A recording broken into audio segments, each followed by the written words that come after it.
hometown team, your Fargo-Moorhead RedHawks. That's how we bring it out today. Newman Outdoor Field. The Hawks taking the field in their white tops, white bottoms. Red numerals trimmed in black. Wyatt Cheney and his boys hitting the field today. Excited for baseball. And again, this team just sometimes you just need a win that can turn some things around. So part of the road trip that's going to take them to Sioux Falls, Kansas City, and Milwaukee.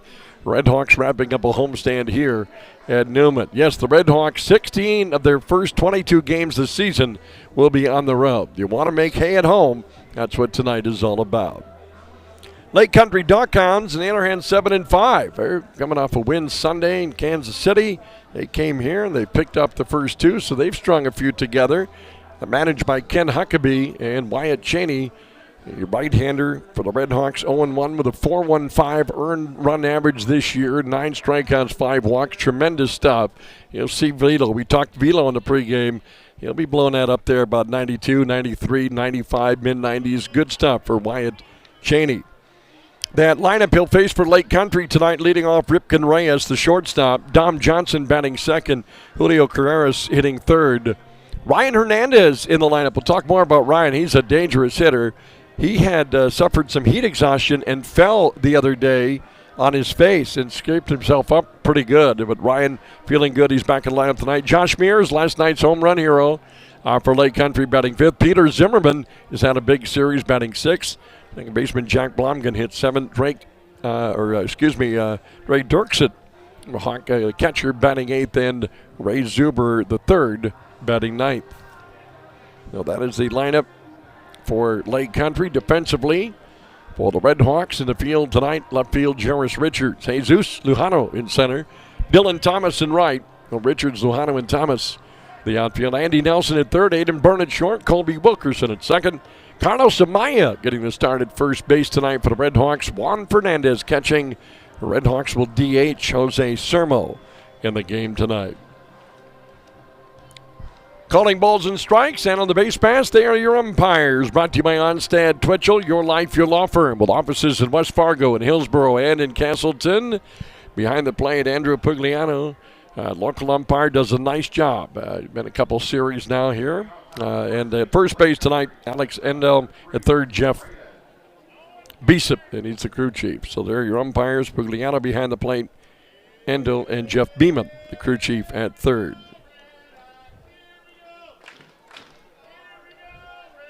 Wyatt Cheney ready on the hill. The Lake Country DockHounds kind of playing with house money, as we talked about after taking the first two.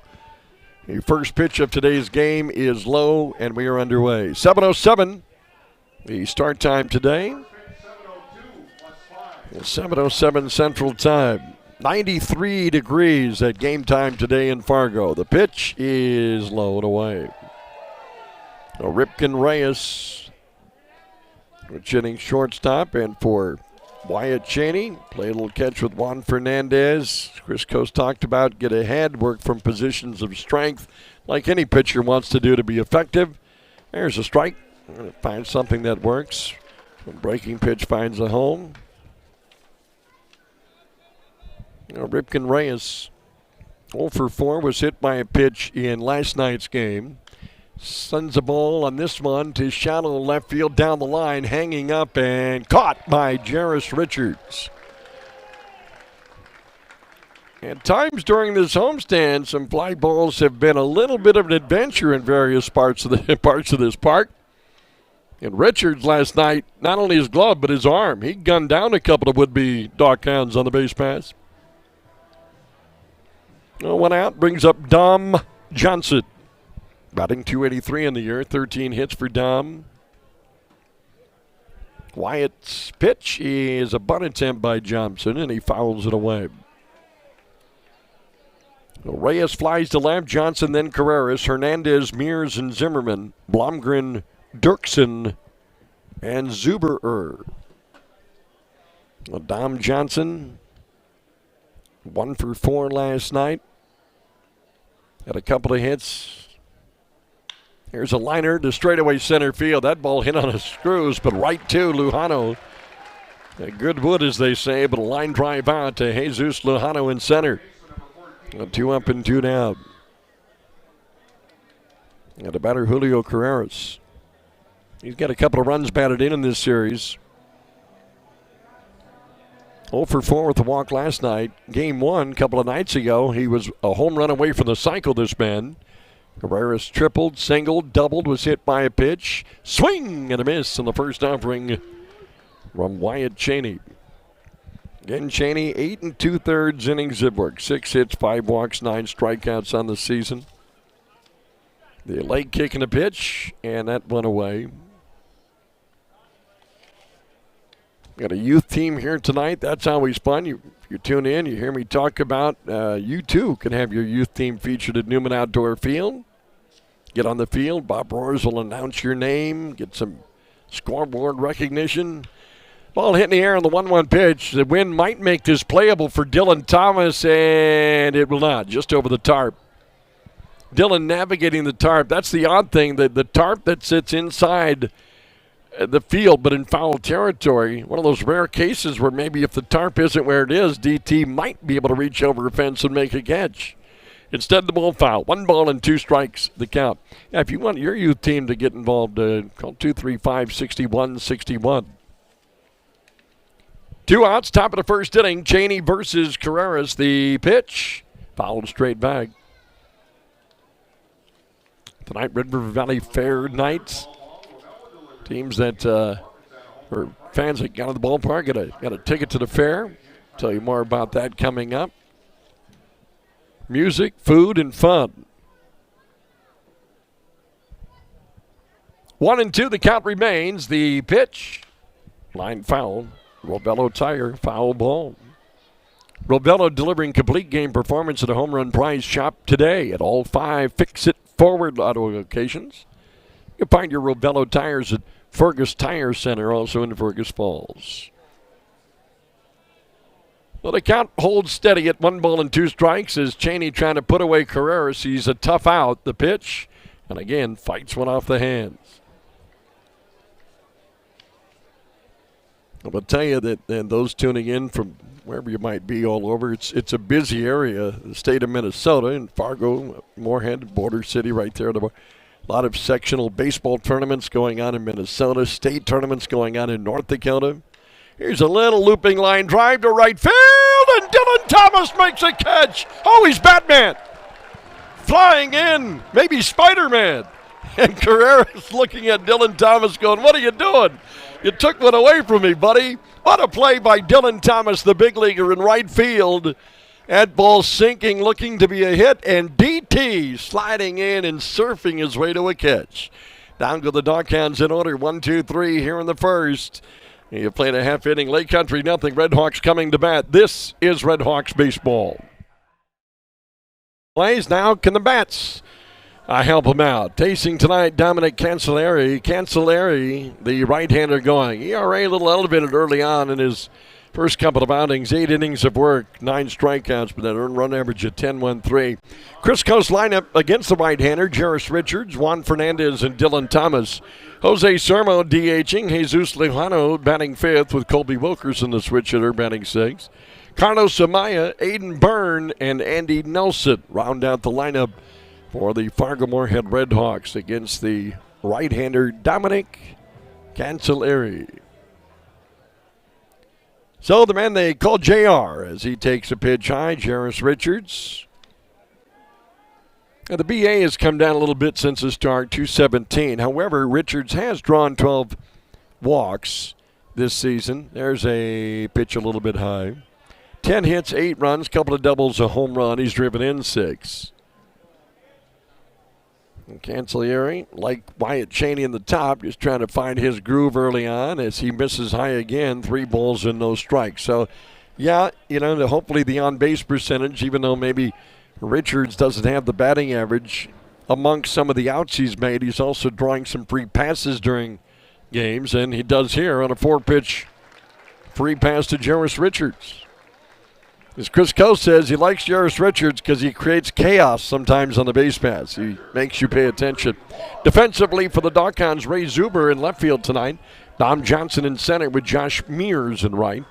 Julio Carreras and Ripken Reyes on the left side of the infield. Jack Blomgren and Peter Zimmerman on the right side. And Dre Dirksen behind the plate, getting an opportunity to catch Game 3 of this series.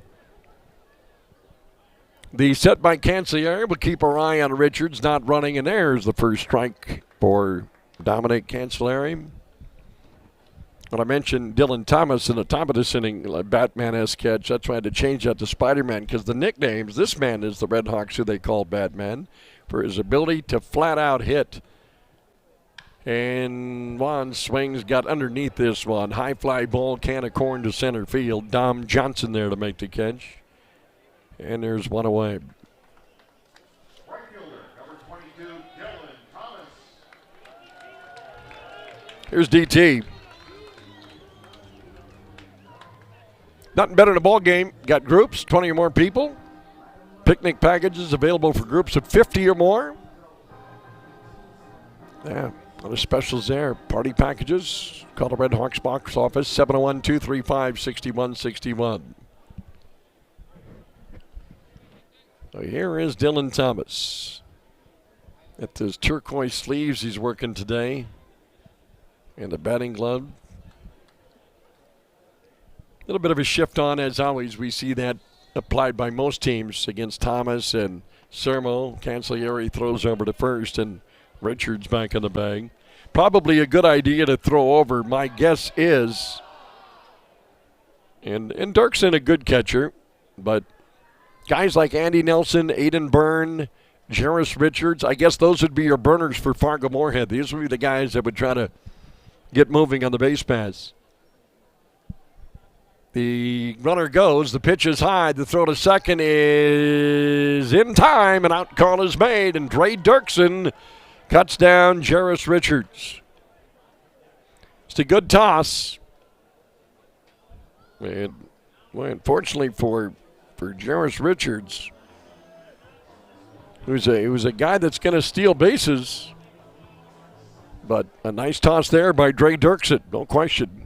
Ball there ahead. So now the base is empty. 2 outs and the pitch. Thomas takes a strike. 1 ball, 1 strike now on Dylan Thomas.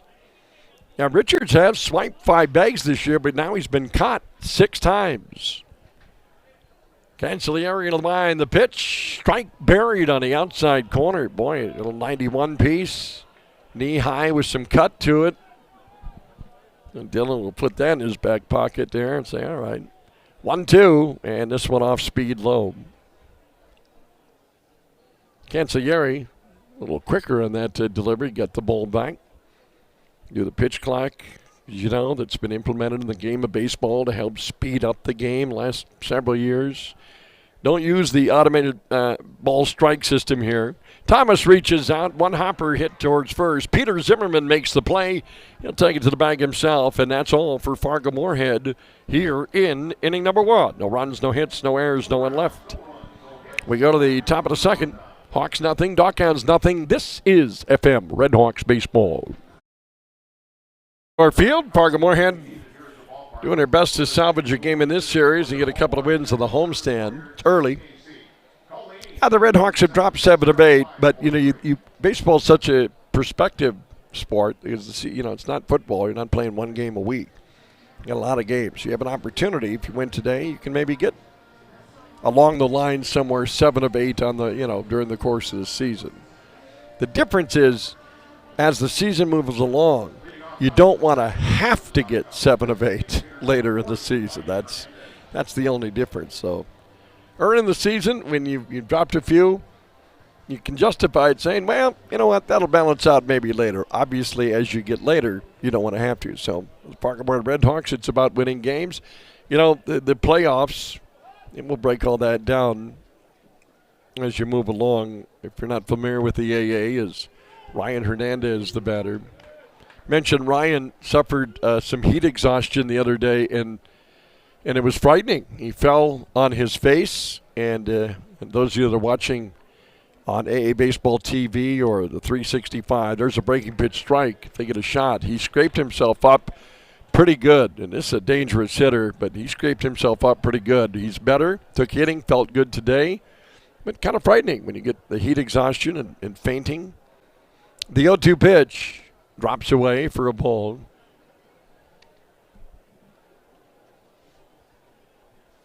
So good for Ryan that he's feeling better, and hydrated, and back to normal. Behind the count, 1-2, and Wyatt Cheney, the pitch, high and tight. Speaking of heat,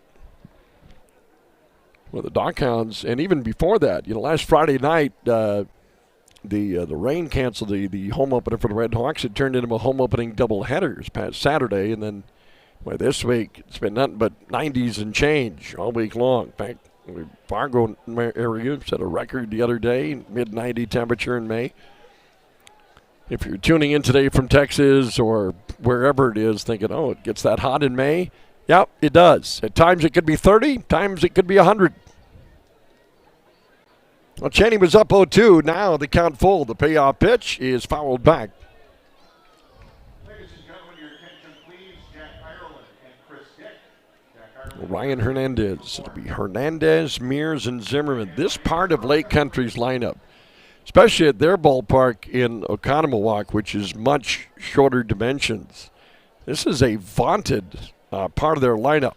Here's a smash hit to the third base side, booted off of Andy Nelson into left field. And the RedHawks have their first error today. Well, Nelly, a versatile guy, can plug him into a lot of spots, but it's one area Hawks haven't done well. Last night, this man, Mr. Mears, knocked the ball over the left field wall 400-plus feet and parked it right into a vehicle owned by my dear friend George Ellis. Oh, poor George. Swing and a miss and a strike. Nobody knew, that happens at a ballpark. It's unfortunate. And does the word deductible mean anything to you? The 0-1 pitch, good pitch. Foul tip, caught part of his stick. What Chris Coast was a little bit edgy about is you had 2 strikes on Mears last night, and if you try to get fastballs by a guy, his thing was we need to spike a ball down, just get it off the plate. You start getting success, and maybe you get lucky, and then someone doesn't tattoo your fastball, and you think there's enough. And Chris is saying, look, when you get a guy like Mears, 2 strikes on him, we need to get that thing off the plate, in the dirt, if need be. The 0-2. Breaking pitch, had him lunging out, and they say he went around, and a strikeout for Wyatt Cheney.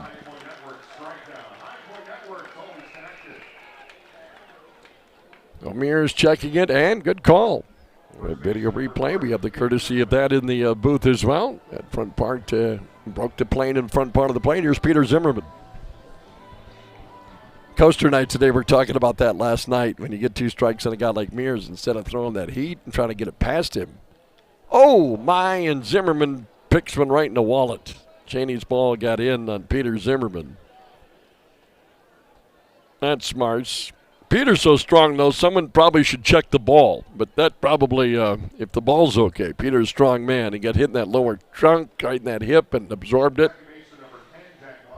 Right a bit in that side. Yeah, that might be. That might have a little redness on that bus trip back to Oconomowoc.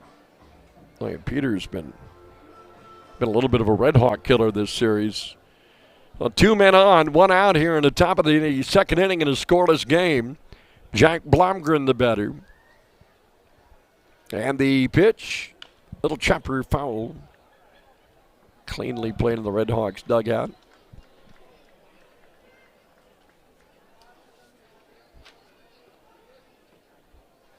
I would, back to the, why try to get a fastball by a power hitter when you got 2 strikes on him conversation. I, to this day, can still hear the cheering of the Doug Simonik from the dugout just screaming, throw it in the dirt. A 2-step pitch inside, 1-1. Well, each team flipped some big double plays in last night's game as well. 2 on, 1 out. DockHounds threatening. The pitch is a breaking pitch low. Fans, a big game plan for your summer. Hit the road, catch an event, explore the outdoors, make memories in North Dakota. Your next adventure is waiting at HelloND.com. Ride a horse in the Badlands with Bob Roars. So many great things to do. The 2-1 pitch, just a bit high inside. We mentioned the promotion tonight, the Red River Valley Fair. People that got tickets to the fair. Might I remind you, come on out to Newman and you got those tickets. Don't throw away the tickets. Check the back of those tickets. Some great offers on there. Cheney needs to come with something here. The 3-1 pitch is inside. He walked him. And the bases are full of DockHounds. And Dre Dirks in the batter. Yeah, the ticket backs. You could present that ticket back and receive $200 off the purchase of a vehicle, or 10% off any service with a maximum of $200 at Mazda and Kia of Fargo. Or present the ticket back for a buy one, get one free cheeseburger basket at Culver's. Those offers, by the way, expire December 31st. Dre Dirksen. No room for Dre Dirksen. He's set by Cheney and the pitch. That's a ball. Interesting, if I'm not mistaken, and I think this is correct, as Chris Coast going to come out and chat with Wyatt Cheney just to settle him down a bit. So Dre Dirksen, this young man, was it last season? The years run together. RedHawks, was it the 2 millionth? The fan through the gate. You know, you had local media here and television cameras at all these big prizes given out to the 5 millionth. Yeah, sold a little short. Thank you, Brad, though. Brad's going 2 million. We had that in 98. 5 millionth fan. So, like, who's going to – it's like the magic shopper, you know, at a supermarket. Who's going to win? So we were waiting, and Brad Thome, the president, was waiting, and he had television cameras and the staffers. Who's going to be the 5 millionth fan? Through the gates. And lo and behold, the opposing team's catcher's parents who had made the trip over for Dre Dirksen's parents. So, a little Dre Dirksen history. So my guess is Newman Outdoor Field is special to Dre and probably really special to his parents and extremely special to the RedHawks. There's a strike.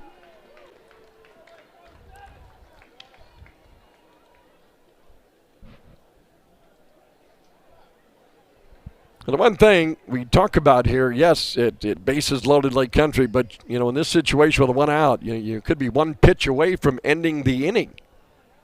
And the 1-1 is a breaking pitch away. One thing you obviously can't have here is a free pass. At the same token, you don't want to, you know, put one on a plate. And the further you fall behind, the more you have to obviously come in to the zone. So this 2-1 pitch becomes fairly important for Cheney, and it's high, ball 3, and now you have to come into the zone.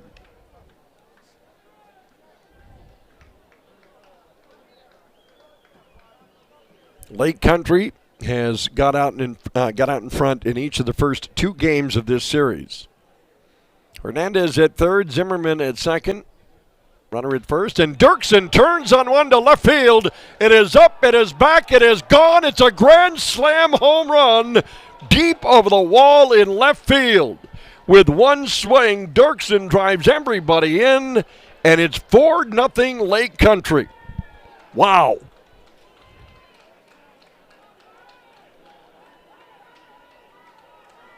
And as I just mentioned, when you fall behind, you got to come in, and when you have to come in, boy, Dirksen just sitting on that, put a perfect swing on it, and that one deep over the wall in left field, almost mirroring Josh Mears' home run from last night. The RedHawks going to have to overcome that. The grand slam, and Cheney comes back with a strike to Ray Zuber.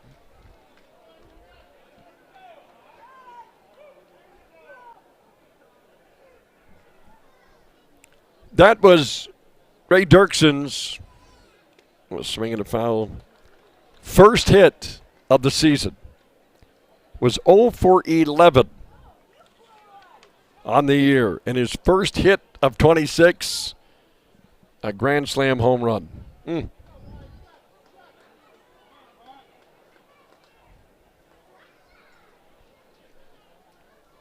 0-2 the count on Zuber. Wyatt Cheney steps and throws in low. But as I said, I mean, you couldn't predict a grand slam, but as that at-bat was going on and 1-1 goes to 2-1, then that 2-1 pitch you don't get, now it's 3-1, obviously bases loaded, and don't think Dirksen wasn't sitting dead red. Check swing, did he go? Nope, they say he did not. 2-2 the count.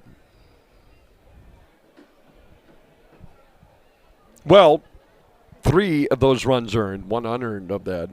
And the silver lining, I guess, obviously, is that it is just the second inning tonight.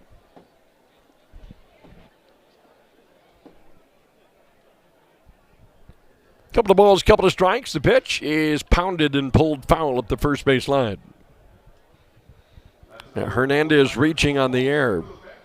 Mears struck out, but then Zimmerman hit by a pitch. Then the walk to Blomgren. And then the big fly by Dirksen. Count remains 2-2 on Ray Zuber the third. Top of the order waits on deck. Swing and a foul tip. Did one hold on? He did. A strikeout for Cheney.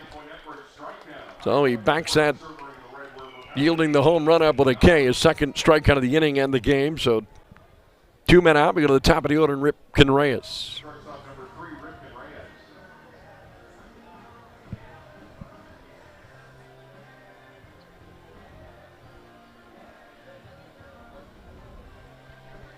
Reyes flew out to left field. Down the line to Richards, his first at bat last inning. Takes the ball low. Score updates around the league. Chicago out in front of Cleburne 2-1. That's in the 5th inning tonight. Kane County up on Sioux Falls 3-0. That's in the 5th. 1-0 pitches high.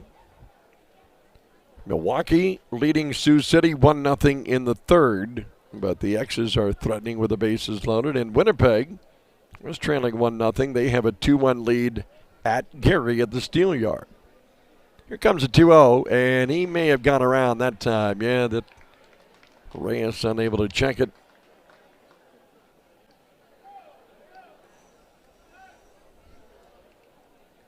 Four nothing Lake Country.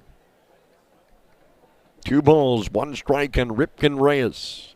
The pitch, high.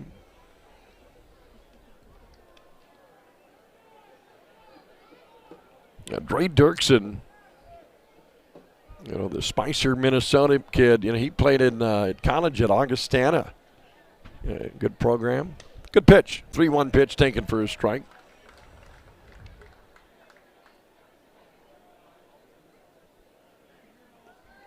Dirksen with the Canaries a year ago. Now with Lake Country, and as I mentioned, there's a stat for everything in baseball. I wonder how many people started the season off 0 for double digits and their first hit being a grand slam home run. Payoff pitch. Line foul. Hey, you can celebrate your child's birthday with a RedHawks game in the Sandy's Donuts Birthday Zone. Available for 10-plus people, including game tickets and ballpark meal, RedHawks hats, souvenir program, scoreboard recognition. You get the delicious Sandy's Donuts. Sandy's Donuts Birthday Zone. Give him a ring to RedHawks at 235-6161 and find out more. Payoff pitch is pulled foul. Looking down here at Newman today, got some people at UND deck. Several places where you can enjoy, and that's just having fun. Just a tiered party deck down the right field line. The first base side and the Surfside patio. That's on the third base side here at Newman, another great park. Ballpark buffets with Pepsi products available for that. 3-2 pitch, and speaking of that party deck down the right field line, got umbrellas and some blocking you out of the shade. You get your Pepsi products, water included, ballpark buffets, guaranteed great time on one of those decks. The Thrivent Field Level Lounge, got some folks in there tonight. 3-2 pitch hit near to right field, but out the end of the stick. Dylan Thomas 3 steps to his right makes the catch, and that's out number 3. But Dre Dirksen, the big swing here in the top of the second inning. On a 3-1 pitch, he puts it over the left field wall, and just like that, 4 runs in. We go to the bottom of 2, 4-0 Lake Country. This is RedHawks baseball. Bottom of the second inning here at Newman Outdoor Field. Superfan, always entertaining. You got Rowdy and Superfan, always entertaining. And boy, Superfan, he's got those headbands and wristbands wrapped around. He slings those out to the crowd here at Newman. Always entertaining, as I said. It's fun to have Superfan. He's a local favorite, as is Hawkeye. Bring the kids out. And hopefully the fans will be entertained with the RedHawks bats a little bit. If you just joined us in the top of the second inning, Lake Country catcher Dre Dirksen collected a grand slam home run over the left field wall, and with one swing, Lake Country with a 4-0 lead. Well, here is Jose Sermo to lead things off for the RedHawks here in the bottom of 2. It'll be Sermo, Lujano, and Wilkerson against Cancelleri. The pitch is a strike. Imagine Dominic Cancelleri feeling pretty good. Going, oh, I got 4 runs for me right now as he slings one in, and that breaks inside for a ball. 1 ball, 1 strike on Jose Sermo. He jumped out this season. If you've been following the RedHawks, Jose Sermo at one point had 6 home runs in 6 games.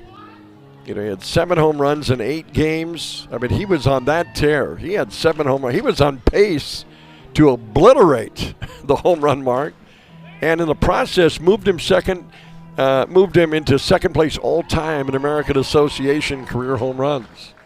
He's behind 1 and 2 in the count. The pitch is high. The fastball running in low 90s today for Dominic Cancelleri.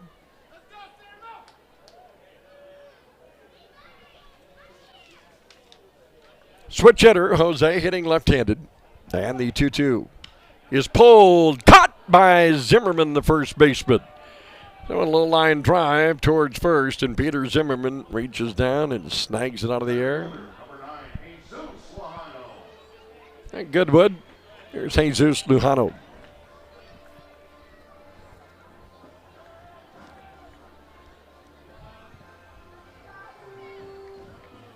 Speaking of guys that were hot, a lot of the early stories, the first 7 games this year, 8 games this year for the RedHawks. A strike there from Cancelleri to Lujano, twofold. It was Sermo's home run power and Lujano's just batting average. They couldn't get him out.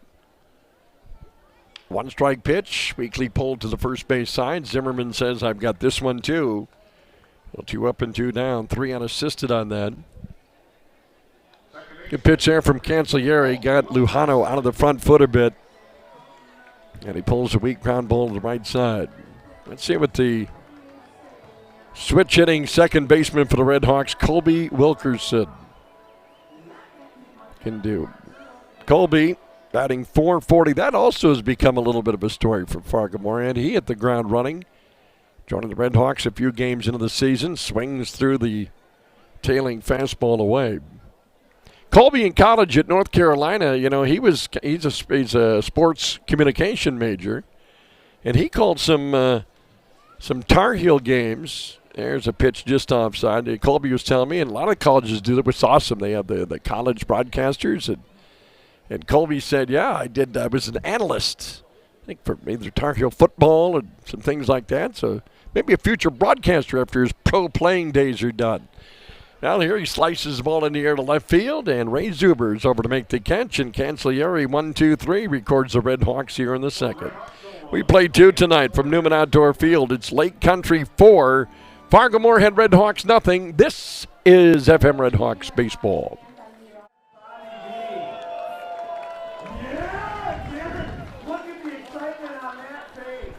Back at Newman Outdoor Field, we go to the top of the 4th inning here at Newman Outdoor Field. Jack's top 4 in the 4th, top 4 in the 4th. This is where social media blows up, and I love it. You can always email jack.michaels@mwcradio.com. You can find me on Insta, Facebook, X at Jack Track It Down. I know you do because I get a lot of DMs on that, and we'll give away 1,000 points for all accepted answers here. Jack's Mount Rushmore in the 4. So here's what we're asking tonight with the presence of Sophia Thompson, the pride of Fargo, North Dakota, and she's also the marketing director at the Red River Valley Fair. Both and. Here's what the question is today. Give me 4 STs you'd love to take to dinner. I hope they all say Sophia Thompson, Sophia Thompson, Well, you Sophia can't use, Thompson. No, there are rules. You're right. First pitch, a strike into Josh Mears. Mears takes a strike 2. So the only rules, if you've never played before, no Googling. You can't Google. I know that's tough for the younger generation. No Googling. The names you bring up, 80 people out of 100 at the mall would have to recognize that name. There's a pitch low. If you live in Fargo-Moorhead, there's a good chance with Sophia Thompson. I bet so. And you can't use like the same families or, in your case, the same. You can have a Sophia Thompson. Okay. But you can't have 3 more of them. Oh, shoot. And you can't, you know what I'm saying? So 4 I got one for you all. 4 STs you'd love to take to dinner. Swing and a miss. He struck him out. And Wyatt Cheney, don't look now, he's starting to streak. That's 6 in a row now, retired after that grand slam he gave up to Dre Dirksen. So a good sign there for Wyatt Cheney. STs, so we'll give that time to marinate, as I like to say. They're starting to come in. Michael J. says, put me down for Sophie Turner. Okay. Does sound familiar. Here's Peter Zimmerman, and he takes a strike. So while you're thinking of your 4 STs, and while the RedHawks are trying to hold down Lake Country, the Red River Valley Fair on its way, and that's Sophie today, and she was talking about the races, and now we talk a little more about the fair. There's strike 2, and here's what I noticed, and you can elaborate on all of it, the food, the newness, the kids, and all that, but I did notice this, that one of my favorite artists, singers, big contemporary Christian music fan. Oh, okay. And I love Ann Wilson's voice. Yeah. I love everything that she does. And I noticed that it might be at the tail end, I think. Yeah, she's the last day. I'm a huge Ann Wilson fan. Yeah? I forgot that you guys are bringing Ann Wilson. Well, we just announced it last week. There we go. That's why I probably didn't see that. Yeah. She played at the Red Rocks a while back, and I've got a daughter that lives in Denver, and I couldn't make it the day, so I'm like, I'd love to see an Ann Wilson Red at Rocks, Red the Rocks. Red River Valley Fair. Same vibe. Swing and a miss, and Wyatt Cheney. Back-to-back strikeouts. He has now sat down 7 straight, and the last 3 by strikeout. So, I was thinking, when am I ever going to get a chance to see Ann Wilson again? Yeah. Red River Valley Fair. So we're really excited. Kudos to you. Now, You've got a lot of it.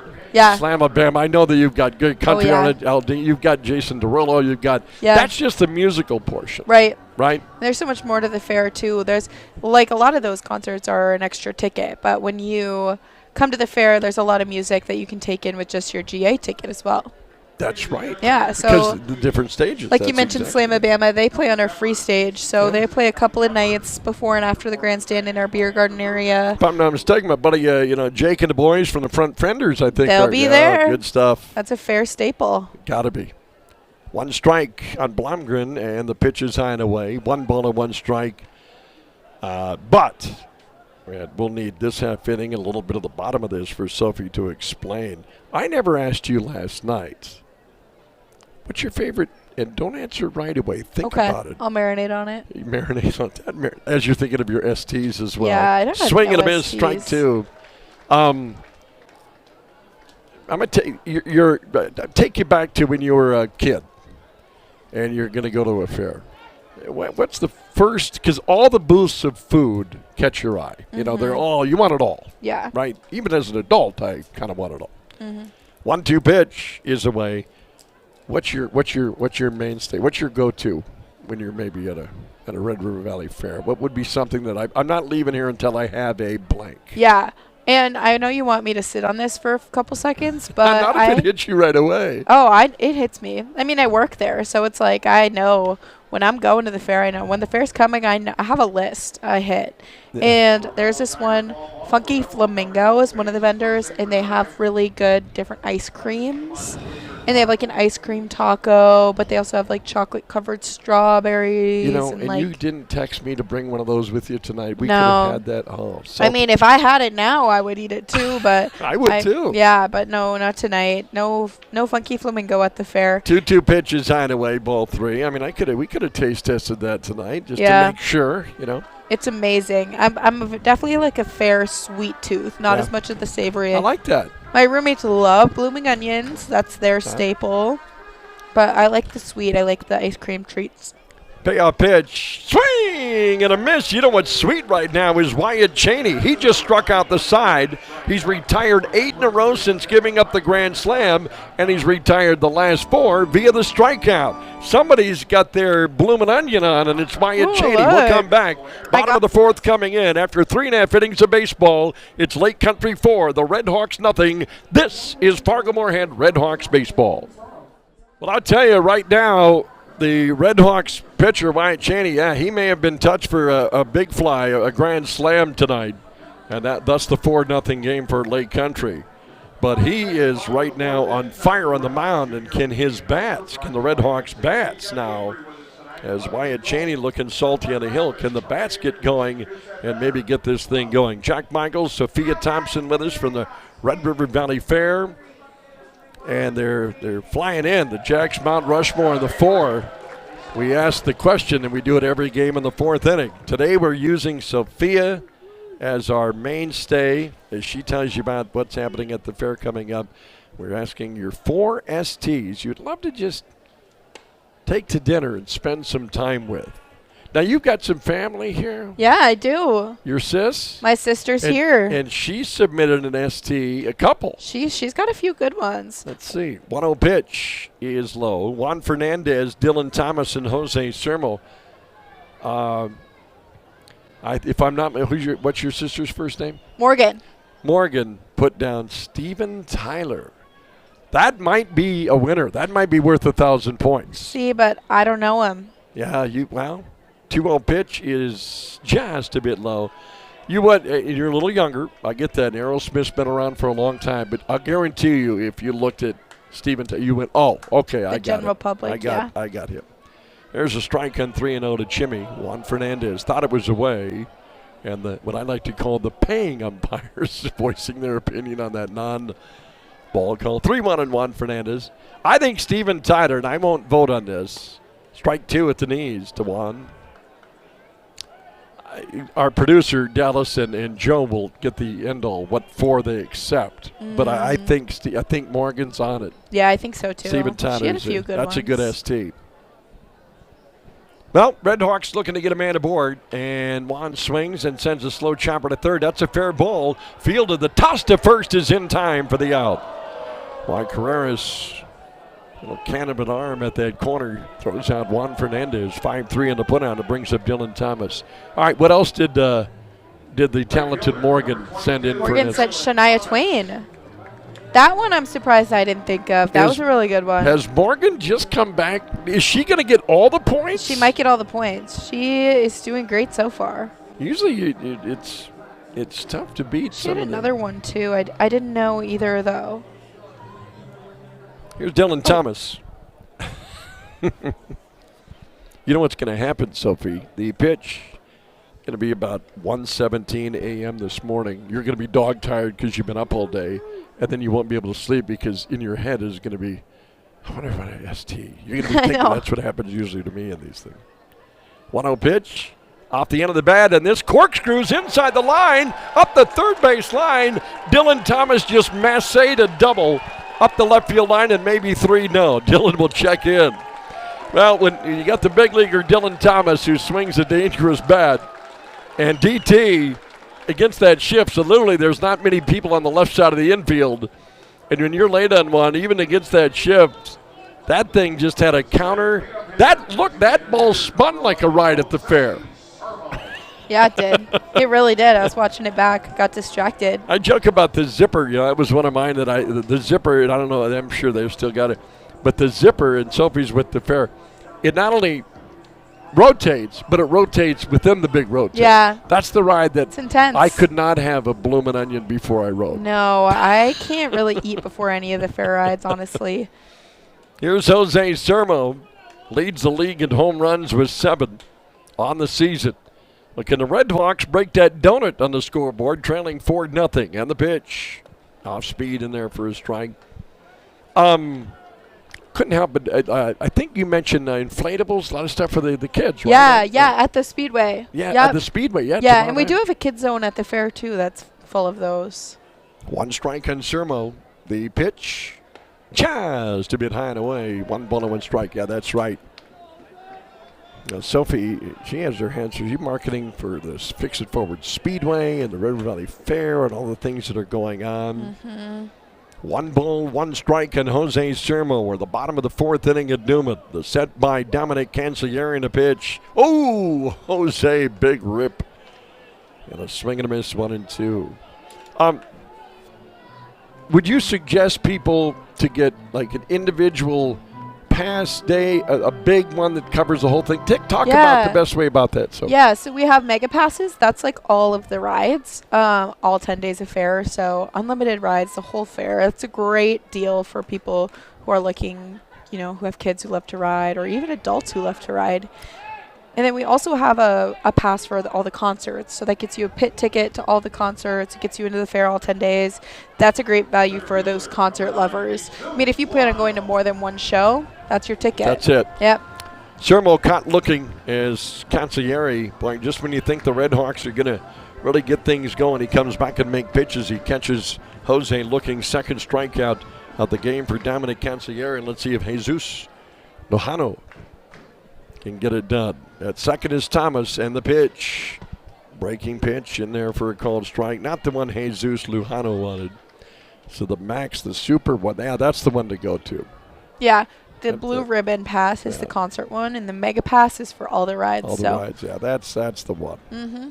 1 strike, pitch in there, strike 2. Man, and he is just using a little bit of everything in his arsenal tonight. Now Cancellieri is ahead 0-2, and he can spin balls away, try to lock up Jesus on the inner half.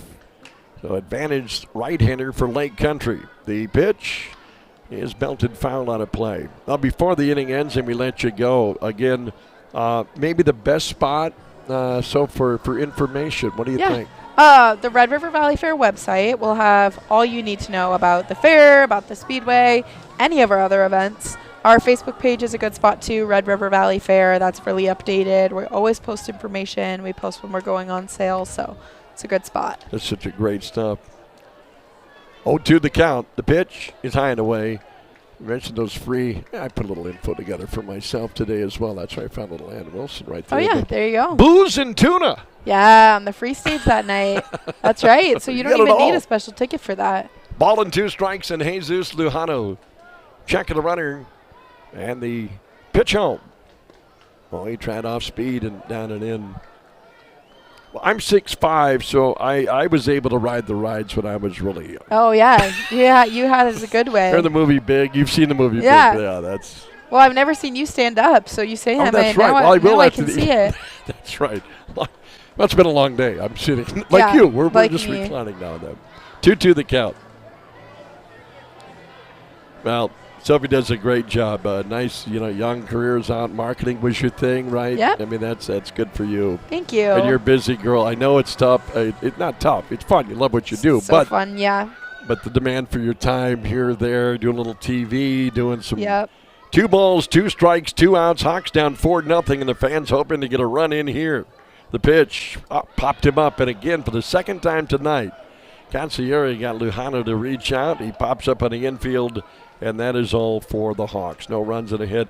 Sophie, you're a champion. It won't be the last time we see you. Thanks. Never. Good to see you, meet you. Stay in touch. Thank you for having me. We're going to send a bunch of people to the fair and the races. I love it. Everyone listening, come to the fair. And bring some snacks to Morgan. Yeah, bring some snacks. Oh, I will. I'll tell her ST's won. We go to the 5th inning, 4-0 Lake Country. This is RedHawks baseball.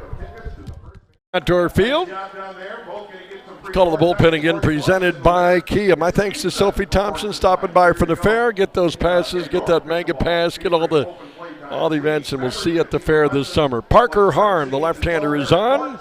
The new daddy, Parker Harm, is on the left-hander for the RedHawks here. So Wyatt Cheney goes 4 innings And that's how you finish strong. Wyatt Cheney goes 4 innings tonight. He retired his last 8 batters. He yielded 1 hit. Unfortunately, it was a grand slam home run to Dre Dirksen. 1 walk, 1 hit batsman, and 6 strikeouts. That's a line for him. So let's see what Parker Harm can come in here and keep the DockHounds maybe at bay. Was that a pun? He pitches away, and here's Dirksen. Trey Dirksen mentioned his first hit of the season, a home run, and knocked all those runs in, and he is the reason it is 4-0 Lake Country as the Spicer native takes a ball outside, 2 balls and no strikes. Parker Harm, when his stuff is going, it is absolutely electric. He can stop a ball in mid-flight. He's got enough giddy up on the fastball. The key is, obviously, with any pitcher that has an arsenal of pitches that are effective, to be pitching downhill, meaning to be ahead of the count. Now he's fallen behind, and now a 4-pitch walk to Dirksen. Got a leadoff man aboard. So for Parker, just about playing a little catch with Juan Fernandez, try to pitch again, get ahead in the count, and then you can go to that slow breaking pitch. Ball that can run. So Parker's got the goods, just got to get that feel. And here is Ray Zuber, left-handed batter.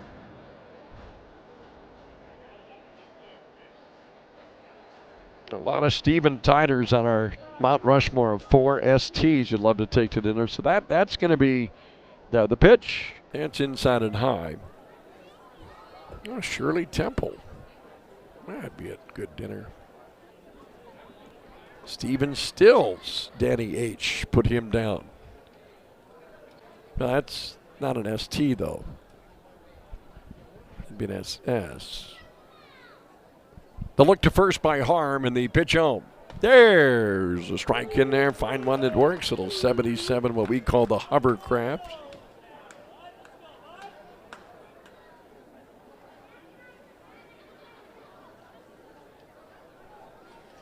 Dirksen, the runner at first. The pitch, strike 2. That time ran that heater in. So that's the Parker Harm at that 77 sweeping breaking pitch that's devastating to lefties. He runs the heater in. Now, we've seen so many times against lefty Harm go back to that spinning pitch away. We'll see if he does here. 1-2 the count.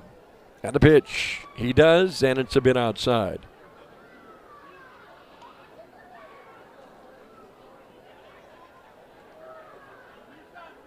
Now, Parker will back that pitch up to lefties, and Zuber is aware of that. The 2-2 pitch will not come home. It goes to first.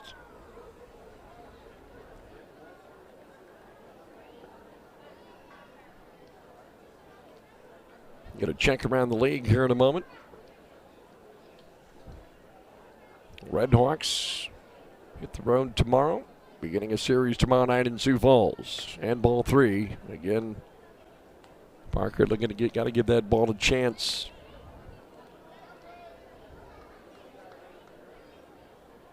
Gary South Shore up 1-0, down 2-1. Man, they've exploded. 7-2 they lead Winnipeg in the 5th inning. Runner going. Pitch is a ball cold, and it's a walk. Back-to-back walks for Lake Country. Parker Harm was asking location on that, and I think he really wanted that pitch. Asking location. Up in the zone, so Harm.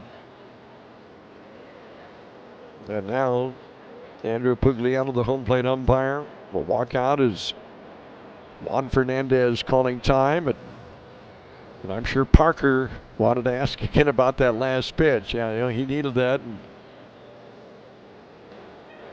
Parker, take a deep breath, climb back in. Love the competitiveness of Parker Harm. Sioux City on top in Milwaukee, 2-1 in the 6th inning tonight. Kane County shutting out Sioux Falls 4-0. In the 8th, and Chicago leads Cleburne 4-1 tonight. Well, the Hawks are being shut out tonight here at Newman.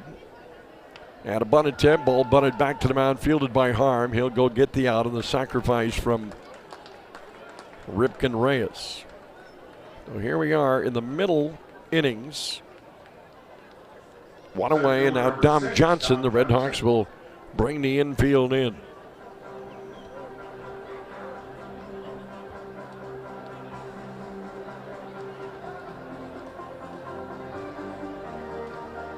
So Nelson, even with the bag in at third, Byrne in at short, Wilkerson in at second, and Amaya in at first. The pitch on the way. And this one, a breaking pitch, plunks Dom Johnson. Well, yeah, it's tough. It's the second hit batsman. Zimmerman was hit by Shiner Cheney in the second. Third base, number 14. First base was open. What that now allows the Hawks to do, at least maybe play the corners in and the middle infield back for two. We'll see what the corners do. Andy Nelson with a hard-hitting left-hand or right-handed batting Carreras. Nelson will move back at third. If a ball hit towards first, to my I'd imagine would come home. And a little backdoor off-speed pitch in for a strike. 4-0. Lake Country leading, batting with the bases juiced here in the top of the fifth inning. And Parker Harm trying to make some big pitches here to the heart of this lineup. And here's a liner stepped onto right center field. That ball is in the alley, and that's going to get a couple runs in. Dirksen comes in to score. Zuber comes in to score. It's a two-run double by Carreras, and it's 6-0 DockHounds. Here's the ball let up a little bit in the zone, and Julio Carreras with his 10th and 11th runs batted in of the season. This DockHound team won 3 straight. Cashing in. So those back-to-back walks have now come around to score, and the batter here is Ryan Hernandez. Hernandez takes the ball away.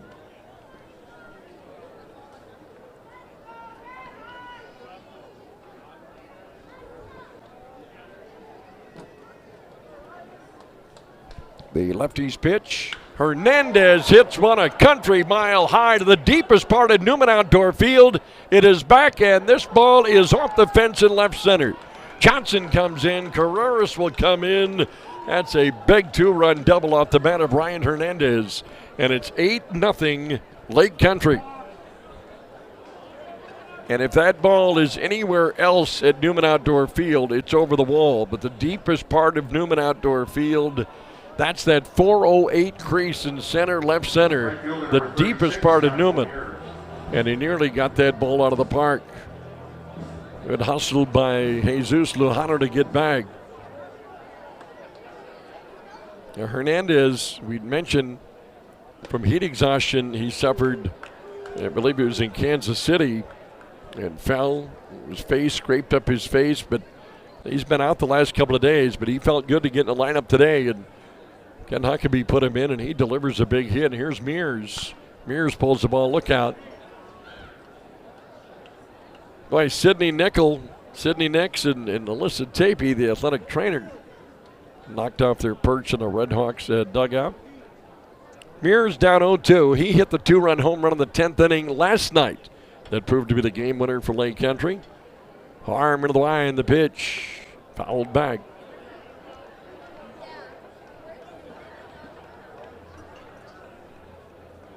This is a team that pushed across 14 runs 2 nights ago.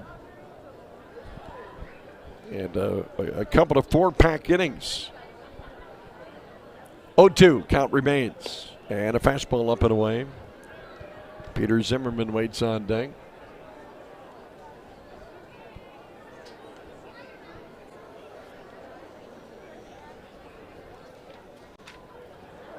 Hawks looking to get that second out. And Mears fouls off to the right. Well, thanks to 84 Italian Steakhouse for being part of the RedHawks restaurant team and providing the team meals tonight. 84 Italian Steakhouse on the second floor of the Radisson Blue in downtown Fargo. Enjoy bold Italian-American flavor and a relaxed upscale vibe all day with breakfast, lunch, and dinner. 1-2 pitch. Just a bit away. Call for reservations or find them on Open Table. Eat, sip, savor. 84 Italian Steakhouse inside the Radisson Blue Hotel in downtown Fargo. Couple of balls, couple of strikes on Mears. And a swing and a miss, he got him. And Harm able to twist that off-speed pitch past Mears. There's 2 away, and here is Peter Zimmerman. First baseman number 30, Peter Zimmerman. Fargo Blues Fest's happening here at Newman again. Mark it down Friday and Saturday, July 24th and 25th. A couple of days of great music featuring outstanding national and regional acts. Headliners, 3-time Grammy winner Bobby Rush, the Cashbox Kings. There's a strike. Plus Larry McCray, Joanne Shaw Taylor, many more. VIP packages are available. You get your tickets at FargoBlues.com. Talking to Brad Thome about this, when you look at the number of bands over the 2 days that you get, it comes down to about like $5 a band. As the Fastball Hideaway, great deals. Again, go to FargoBlues.com. The Blues Festival presented by Shooting Star Casino. 8-0 Lake Country. Man, have they flexed muscle here at Newman Outdoor Field this week. The pitch popped him up. Zimmerman sends one into the dusk to straightaway center field. Lujano has it in his sights, puts it away, and that's out number 3 for Lake Country. But 4 more runs across the plate. 4 runs on a couple of hits. No errors and 1 left. Hawks got some work to do. We go to the bottom of the 5th. It's Lake Country 8, Fargo-Moorhead nothing. This is FM RedHawks baseball. Bennett and our chief engineer Al Murray here today, enjoying RedHawks baseball.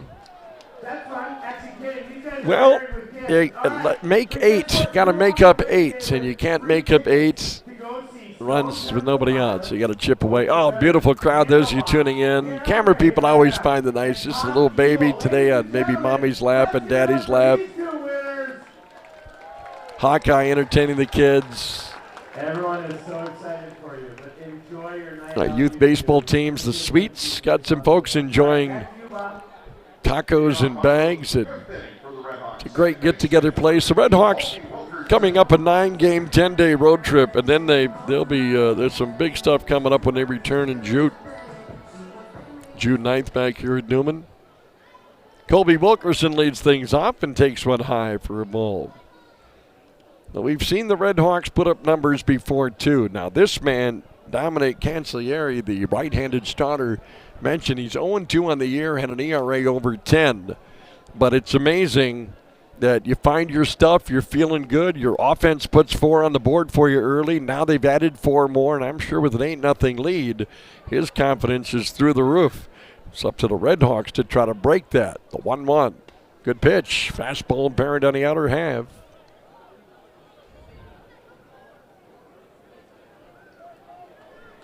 The 1-2 the count, and Colby Wilkerson. The pitch. And Wilkerson dives down to get it. Chunks the ball into left field. Not an easy ball, and it will be caught. An over-the-head basket catch by Carreras. Talk about a casual play. That thing looked like it was heading to the Thriving Field Level Lounge. And Carreras, the last second over his head, flips the mid out and makes the catch. That's just an impressive play by Julio Carreras. Talk about giving your pitcher confidence in your defense.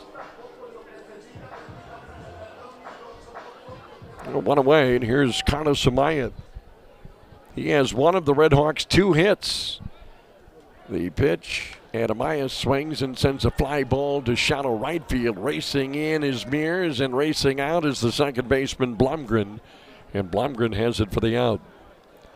2 up and 2 down for the Redhawks.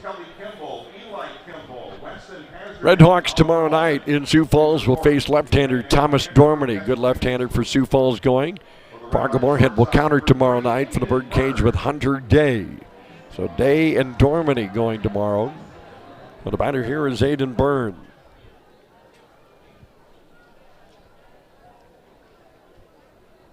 Dominic Cancellieri. The pitch inside for a ball. As I mentioned, we got the folks. Big D here. My man Jordan Bennett, the pride of swing and a miss. New Effington. And Al Murray, chief engineer, producing our game tonight. Broadway Joe Heinen and Dallas Diamond Corral. Swing and a miss. 1-2. Eli Swanson, our director of broadcasting. The Scott Miller press box. That's where we come to you from. Hawks down 8-0. Still have time tonight, but right now, Cancellieri is looking sharp. His mix is extremely well tonight, and he's been pitching. We talk about downhill. He's been ahead of a lot of counts.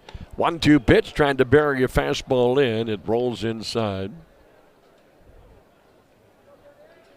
And the count is even at 2 balls and 2 strikes. Into the motion. The pitch.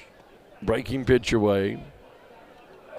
This game is about runs. You know, you hear so much about hits, but this game is about runs. And you look on the board, and you can say Lake Country only has 3 hits. Yeah, but they have 8 runs. They've got 2 two-run doubles and a grand slam home run. There's a line drive to center field.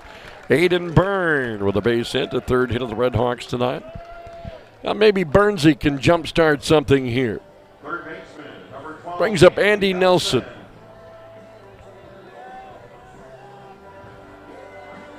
Good piece of hitting here with the rookie shortstop, Aiden Byrne. Sat back nice, got the hands through. Now can the RedHawks put something together with 2 outs? Nelly is 0 for 1 tonight. He grounded to short. Aiden, now he's a threat to steal, but you're down 8-0.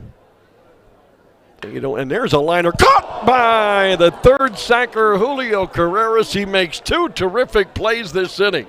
One the casual over the head, and this one had some mustard on it, and Carreras able to react and make the play.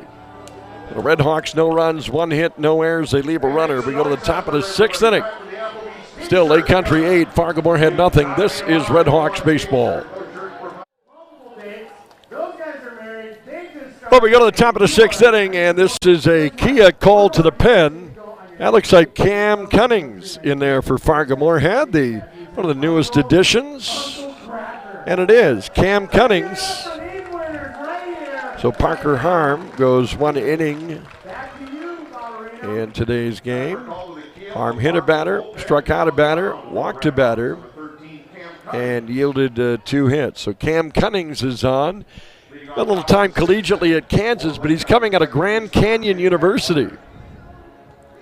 Got a friend, Val, that was familiar with Grand Canyon University. Val's an Arizona girl. She spent some time at GCU. You love the school. But Cam Cunnings from GCU now to Fargo, North Dakota. The pitch, and he's got that power arm and a great young man, terrific beard. Strike in there. Blomgren, Dirksen, Zuber, numbers 7, 8, 9 in the lineup. 8-0, Lake Country. Cunnings, the pitch, popped him up on the infield. Carlos Amaya, the first baseman, gives way to Colby Wilkerson, the second baseman. Makes the catch. Cam's dad, I saw in the bio, his dad is newer league pitcher, golfed at USC. He's a golfer for the Trojans. That's good. Cam probably, when they said he signed with Fargo, he's probably come up here, and I think he's Fresno boy, schooled at Grand Canyon in Phoenix. He probably thought, Fargo, North Dakota, it's probably 30 below up there even in May. And then he got here, and it's been nothing but 95 all week long. He's probably telling all his college friends, no, Fargo's really warm. You strike in there to Dre Dirksen. If you just joined us, I think the story on Dre, number 1, he was 0 for 11 this year until that first at bat in the second. He had a grand slam home run, his first hit. Then he drew a walk. Takes the ball down the way. But if you missed the story, big event, the 5 millionth fan through the gate at Newman Outdoor Field. Think about this, the 31st year. Been some flies here today and some strikeouts. The pitch is a strike. But Dre Dirksen, he was praying for Sioux Falls. He's from Spicer, Minnesota. So they said, the parents say, oh, let's go watch the boy play in Fargo. And it was the night where the 5 millionth fan was going to cross through the gate, and this batter's parents were the 5 millionth fans watch their boy play. So if you missed that story earlier, I always think that's it. I don't know if they shared their wares with Dre. I'm not even sure. They got a lot of stuff. Ball and 2 strikes on Dre. Cam Cunnings, the pitch. Breaks low. 2 balls and 2 strikes. Now, those of you that are catching the game also on AA Baseball TV or the 365 Digital 11.4, I'm not saying Eli Swanson's camera crew can zoom in on objects. 2-2 pitch, he got him. Swing and a miss, he broke one off and a strikeout. 2 outs. But they literally just showed a close-up of a fly. Now, I'm not sure the exact size of a fly, but that thing looks like a pterodactyl. That is a close-up. That's just an impressive camera work. Yeah, look at it. Those of you watching right now, that's a fly.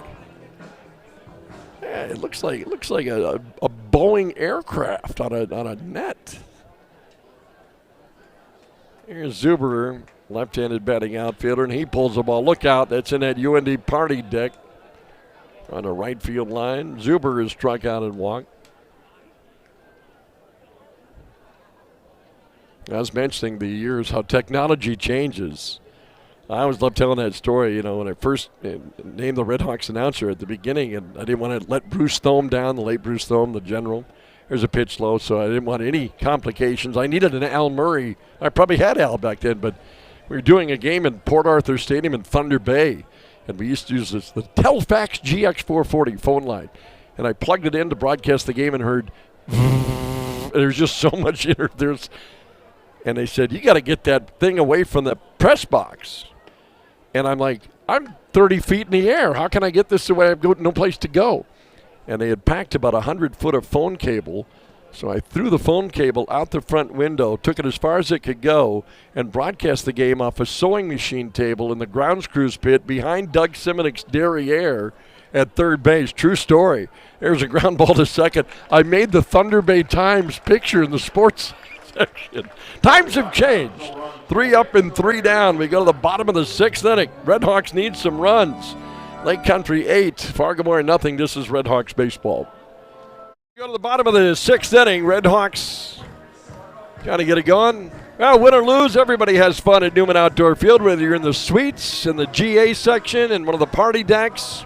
Maybe you've had your birthday party celebrated today, and that's Sandy's Donuts. Maybe you're with your college friends just hanging out, and let's go to the ball game and take selfies with a giant bird or an enormous fly. That's it. That's what it's all about in Newman. People of all ages, moms and dads, boys and girls. You know, Saturday nights you get autographs after the game. Well, we asked the question when games are like this, how do you eat an elephant? One bite at a time. And the Redhawks down 8-0. So let's see if they can take a couple of nibbles here and see then if they can maybe turn that into runs. Jairus Richards leading it off, and he swings and fouls off the first pitch. JR tonight is 0 for 1. He has walked and struck out. So Richards, Fernandez, and Thomas. Maybe sounds like some runs.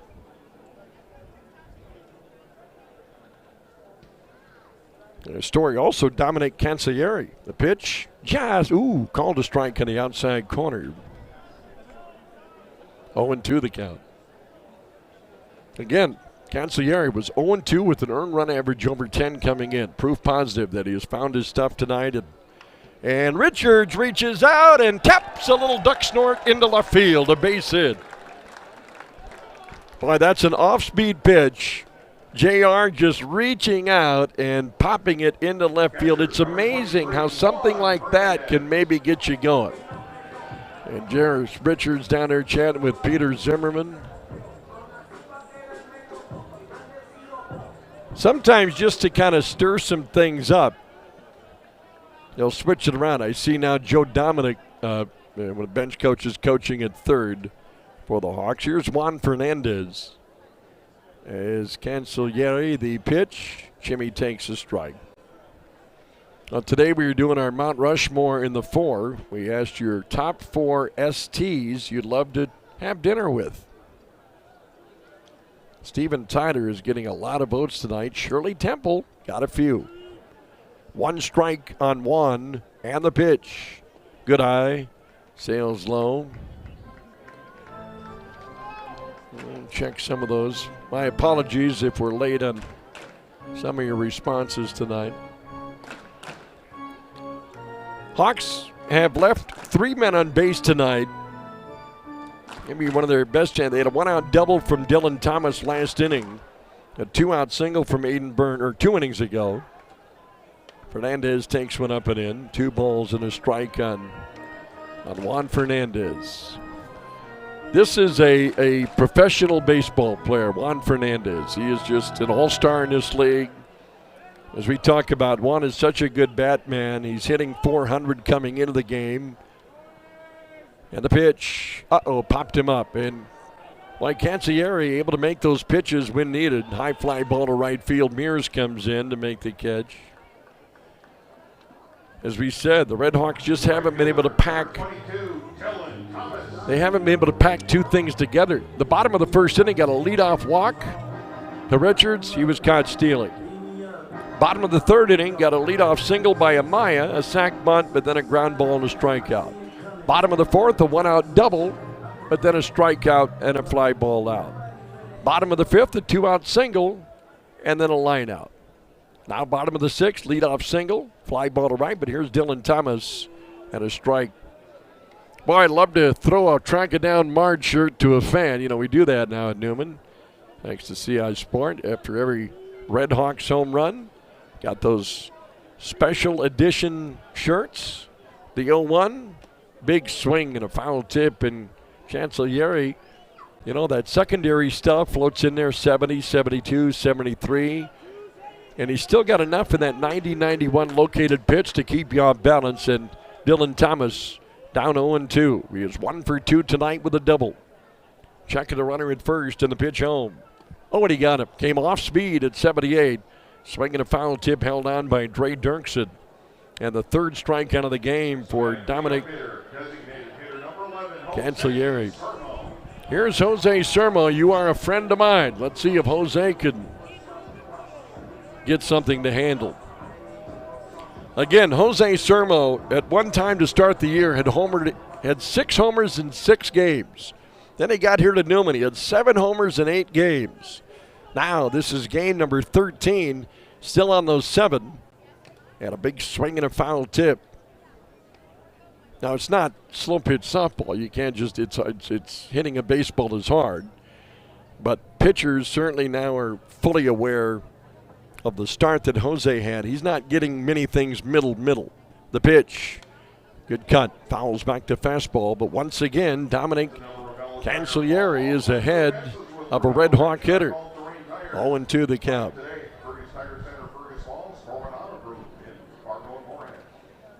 Yeah, he was on pace for about an 87 home run season this year. We started in Cleburne, Texas, and everything Jose put a barrel on ended up over a wall.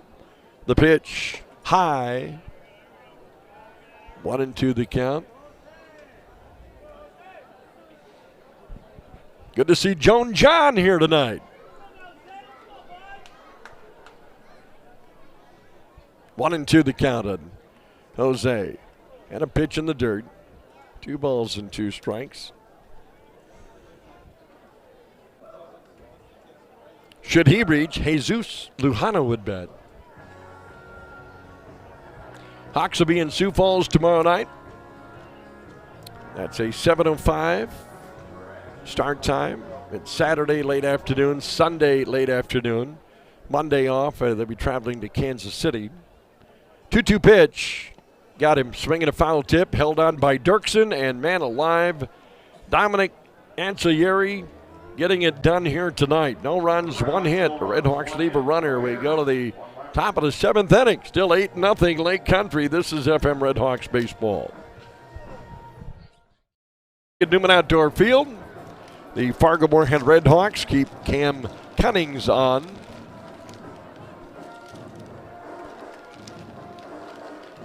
The Hawks, as I mentioned, on a 9-game, 10-day road trip. and then return home to Newman Outdoor Field in June. We're helping out Legacy Children's Foundation tonight. Winning ticket will be announced during the 8th inning, so hurry. Tonight, Red River Valley Fair night. It was great to see Sophie Thompson stop by. You do not need to be present to win. June 9th, when the Hawks return home, that's a Tuesday against Kansas City. For the DockHounds, shortstop number 3, Rick. First 1,000 fans receive a specialty RedHawks t-shirt courtesy of CI Sport. And then June 10th is Bell Bank night. Ripken Reyes leads things off against Cummings. There's a strike. The account broadcast before. Yes, he's named after him. In case you're wondering. It's a great first name, but he is named after Cal Ripken. One strike on Reyes, the 0-2. Cummings buries it low. So Bell Bank night, that's also a Wednesday night, which is college night. You bring your college ID. You get a first base bleacher ticket for just $6. That's a great deal. Business day game on June 11th. 1 ball, 1 strike on Reyes. The pitch breaks inside. That business day game, that's a 12:30 start time, brought to you by Digital Planes. After the game and that Happy Harry's post-game concert, Rachel Iannero performing. Couple of balls and a strike. And the pitch. Oh! Wow, right in the back. Cummings just trying to heat up the old fastball, and it ran in at 92. Third hit batsman by a RedHawks pitcher. Yeah, that's smarts. That Ripken Reyes, I'll guarantee you, will be in a tub after the game. Yeah, that's, you just wear. That's. And, of course, they've got the 8-hour bus ride, so he'll probably feel that a little bit later on tonight. Lake Country returning home. RedHawks on the road. They're returning home. Here's Dom Johnson. And the pitch. Hit in the air behind first. Tough spot. Foul ground, and it is out of play. An attempted catch by Amaya. And then, of course, you got the kiddos down there. Every one of them bringing the glove to the park, which you should. Amaya was getting it. I should say that was Andy Nelson, by the way. So we have some defensive changes today. We'll get to him. They throw to first. And Reyes back. Yeah, that's Juan Fernandez over there at third base. And Andy Nelson lunging over. Oh, the kid did catch the ball. If this were banana ball, that would have been an out. Speaking of which, we got that coming this summer as well. Well, those camera people, they don't miss here at Newman Outdoor Field. They get it all. 1 strike pitch. On the outside corner. And it's 0-2. A business day game, great. June 12th, Bush Light Wood Chippers Night. You betcha. It's the Fargo Wood Chippers, the alter ego. That's a fireworks night as well. That'll be a fun game. 2-strike pitch is a ground ball. Could be a double play. It's hit slowly. Byrne goes to second for 1. No chance to get the speedy Dom Johnson. Ball hit too slowly. Well, there's 1 out. Here's Julio Carreras. June 13th, Essential Heart and Vascular Heart Smart Night. A blanket giveaway, first 1,000 fans. Those blankets, fine folks at Essentia Health, Heart and Vascular will be on hand to answer any questions you might have. That's Saturday, June 13th. 8-0, Lake Country. The pitch is a strike. The kicker tonight, the RedHawks have out-hit Lake Country. Problem? Game's about runs, not hits. Grand slam home run and 2 two-run doubles. Those are the 8 runs that have scored for Lake Country. Johnson always a threat to move. We're at the top of the 7th inning. Right-hander Cummings. The pitch is laced towards right field. That's got a little something behind it, but Dylan Thomas out there to track it down. DT makes the catch, and there's 2 away. Designated hitter number 40, Ryan Hernandez. That'll bring up Ryan Hernandez. Yeah, Julio Carreras, man had just lined down. He's made some nice defensive plays tonight at third. He's had a good series at the plate, but he has sent a couple of balls the opposite way that Dylan Thomas made a terrific catch early in this game on one. Hey, the 9 o'clock arriving on time at Hector Airport. There's a breaking pitch low. We mentioned there's been fields across the leagues that have been close to airports. Fargo-Moorhead, Newman not that differently. At Impact Field in Rosemont, Illinois, I'm not going to say here's a hot smash. That's a fair ball down the left field line by Ryan Hernandez in the corner. Rounding second is Johnson. He's on his way to third. Now they're going to send him home. There might be a play at the plate. Here's a throw, not in time. It's an RBI double by Hernandez. He's knocked in 3 tonight, and it's 9-0 Lake Country. Boy, just kept that thing over the bag. Chris Coast going to come out and voice, or at least get an explanation on what Andrew Pugliano saw on that ball.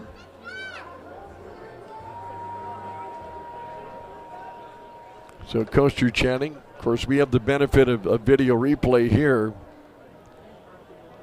Yeah, I thought just from the naked eye it appeared that it might have gone over the bag of third fair and kicked up some chalk. And I don't know if Chris is saying, pleading his case. He might be talking about that. He could be talking about a pitch a while ago. And, of course, Chris, after a tough loss last night, wearing it.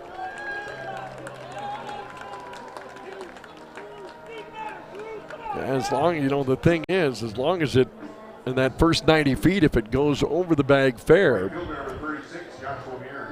Here's Joshua Mears. 9-0 Lake Country.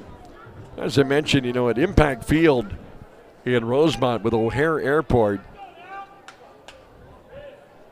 is right behind that field. That's quite the scene. And here's a line drive base into the left field off the bat of Mears. Rounding third is Hernandez. He'll come in and score, and it's 10-0 Lake Country. Well, Mears had the 2-run homer last night in the 10th. And there's his 13th run bat into the season. Schaumburg, Illinois, back when they were in the Northern League with the RedHawks, they're at Alexian Field in Schaumburg, and I kid you not, RedHawks had a guy named Kirk Pierce, catcher, bulldog, built like a wrestler, just a strong guy. Swinging a foul. And Alexian Field had this little Alexian International Airport there outside of Chicago as be on the right field wall. So if you're in Newman, it'd be like on Albright Boulevard or on the campus of NASU. And Johnny Knott, I swear, came inches away from hitting a plane in the air one night. At least it looked like it. I mean, the flight attendant caught it and threw it back, but it was that. There's a strike at the knees. He literally hit a. Now the Joneses like that one. I kid you not. When that thing went in the air, my first thought was, that's going to hit a plane. That is going to hit a plane. 2 strikes on Peter Zimmerman. The pitch lined into right field, and there's a base knocked by Zimmerman. Pete's first hit today. Zimmerman had that big first game. He had the 3-run home run in game 1 of this series and a triple. Second baseman number 10, Jack Blomgren.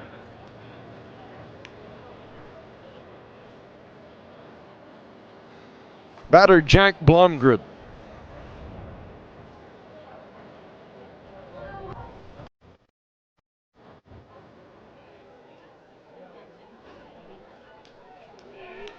Lake Country doing this with 2 outs, mind you. Cunnings delivers a strike into Jack Blomgren, who's 0 for 2 with a walk.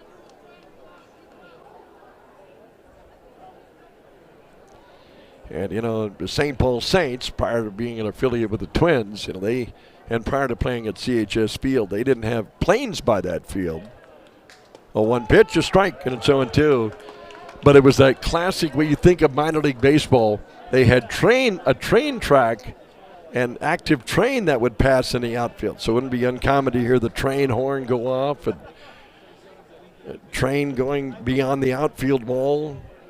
The pitch fouled away. In fact, that's the the old stories of the longest home run ever hit was at Midway Stadium when it landed inside a car, a train car, bound for Chicago.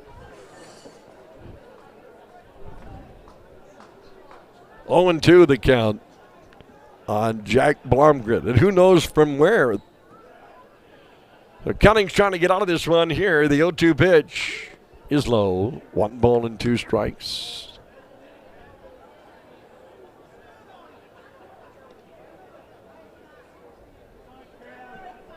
Runner at second, Mears. Zimmerman on at first.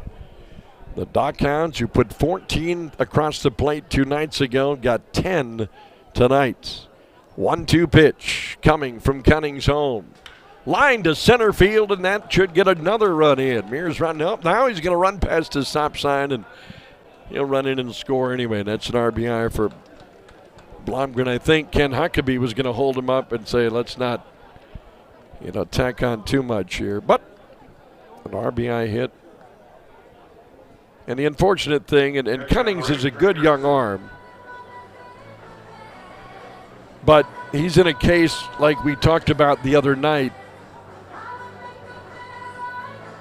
where Chris Coast does not want to burn arms up prior to a 10-day, 9-game road trip. So Cam's probably going to have to wear a little bit of this one. All he can do is keep coming set, keep coming to the plate, and trying to get that out. Here's Dirksen.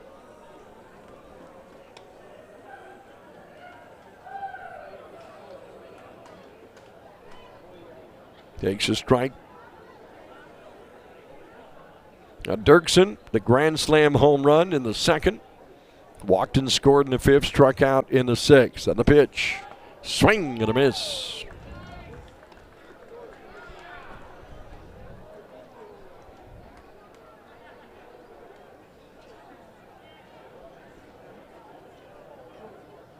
Oh, and 2 the count on Dre Dirksen. Mentioned collegiately, played at Augustana College, Sioux Falls, South Dakota. So he was a Viking. Good program there. A lot of good programs that Augustana puts out. 0-2 pitch. High.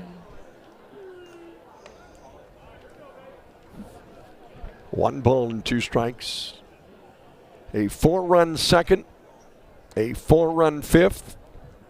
And a 3-run seventh so far for Lake Country. And the 1-2 delivery. Breaking pitch low. 2 balls and 2 strikes. There have been a lot of, over the 31 years now of RedHawks baseball, all those parks, when they once the Northern League and then into the American Association. And some of the cities that have housed independent baseball that are now either affiliated cities or not. Ball fouled away. But fans have followed the RedHawks in those early years, Thunder Bay, Madison, then that little moment where Edmonton and Edmonton, Alberta, and my goodness, you down south in Texas with Laredo and Amarillo and El Paso. Of course, now Cleburne is team down there. 2 balls, 2 strikes, and Dirksen. And he fouls another one off. There's a time there. Speaking of teams in Illinois, Joliet Jackhammers got some friends, the Benoits, who live not far from Silver Cross Field.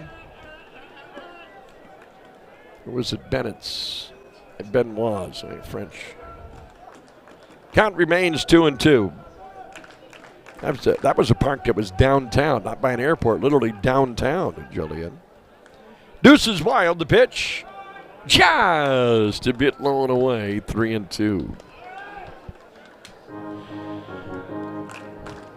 This league is strong now, from the West Division. Sioux Falls leading the West Division.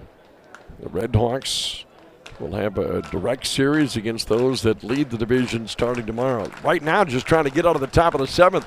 Payoff pitch is a ball about side. He walked it. That'll bring up Ray Zuber III. Super fan entertaining. Yeah, for Cam Cunnings, and again, we talked about guys that are just coming off college, so they've got a lot of innings in.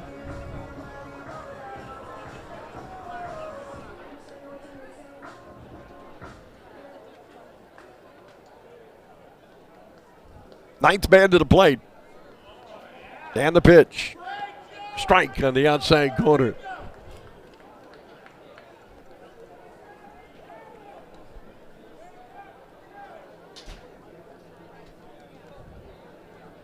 $11-0. Lake Country. Zuber 0 for 2 with a walk and a run scored. The set by Cam and a pitch. Fouled off. Ooh, that caught part of the umpire. Andrew Pugliano walked that off. Got that on the shoulder.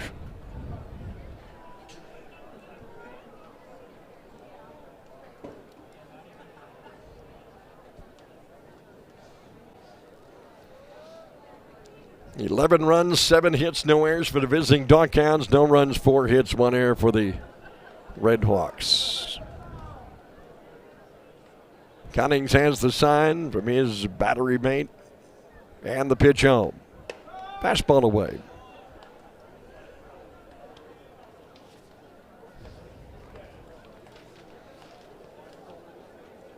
And right now, we want to get to that Snack Michael's candy toss and get some of this sugar, or not, well, yeah, okay, candy out of the booth. 1 ball, 2 strikes on Zuber and the pitch home. Swing and a miss. He got him, and Cunnings able to put away Ray Zuber, and that is all for the DockHounds in 7th, but more damage inflicted. 3 runs on 4 hits. There were no errors and 3 runners left on base. It's time to get them up and stretch them out. After 6.5, it's Lake Country 11, Fargo-Moorhead nothing. This is RedHawks baseball. Well, we go to the bottom of the 7th inning here at Newman. And we got a new right-hander.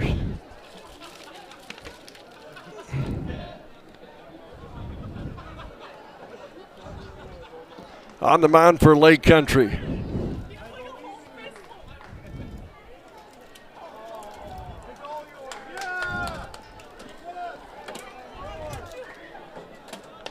And a strike in there. Big thanks to the crew on the Snack Michael's Candy Toss here today. Always a fun event, just coming out and feed you. Jesus Lujano leading it off in the bottom of the 7th inning. 11-0 Lake Country. Ben Shoshan, the right-hander, on for the DockHounds. What a night tonight for Dominic Cancellieri, as he goes 6 innings, 4 hits, and no runs. 4 strikeouts in the game. We talked about him just making pitches. He had just 1 free pass in the game tonight. 1-2 pitches away. 2-2 the count on Lujano. It'll be Lujano, Wilkerson, and Amaya the scheduled hitters in tonight's bottom 7. Take a peek around the league here. Get you caught up on what's happening in the American Association. Gary South Shore leading Winnipeg 9-2 in the 8th inning. Milwaukee and Sioux City in a tight one tonight in Iowa. 4-3, the X's leading Milwaukee. Yeah, that game, as I mentioned, in the 9th inning. Kane County with a 5-2 advantage on Sioux Falls, and in fact, that has gone final. Lujano takes a little bit low. So the Canaries fall today.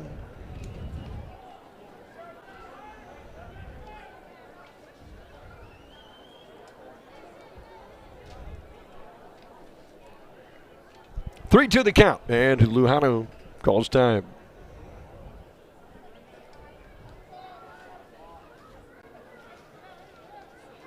And tomorrow night, RedHawks 7:05 from the Birdcage. Hunter Day against Thomas Dormany.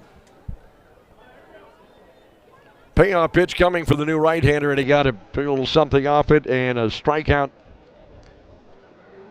Jack Ben Shoshan. Second baseman, number 15, Colby Wilkerson.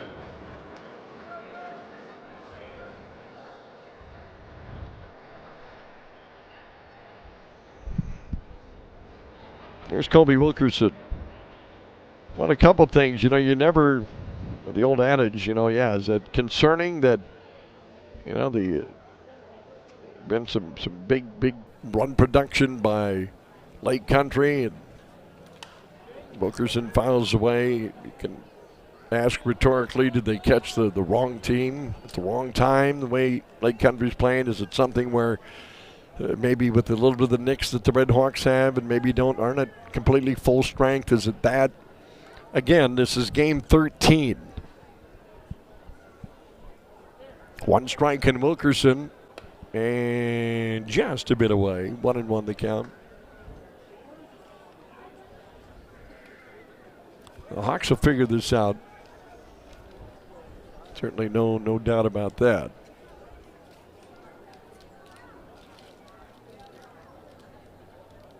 Right-hander's pitch, Wilkerson, good wood. Fouls one off to the left.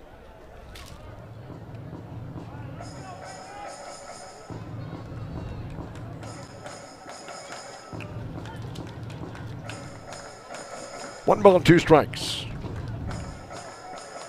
on Colby. Colby today 0 for 2. And the pitch. Good eye. Connor Ash, the win for Kane County. Chase Gearing, the loss for Sioux Falls. 5-2 the final. 2-2 the count on Wilkerson. And the pitch. Driven in the air to left field. Hit pretty well. Wilkerson sending it back to the wall. It is off the fence in left field. Wilkerson digging for second. An opposite field double down the left field line. Colby Wilkerson, his 5th double in this young season for that new RedHawk.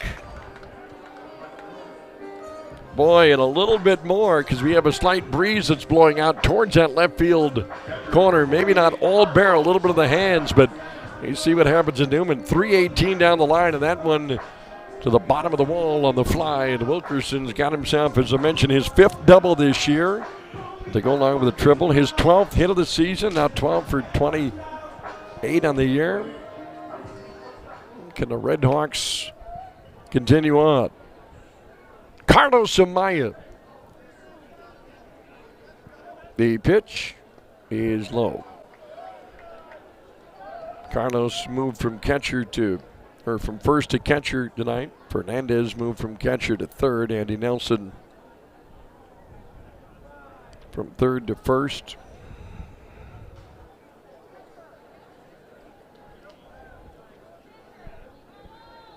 Sent by Shoshan. The pitch is a fastball running in.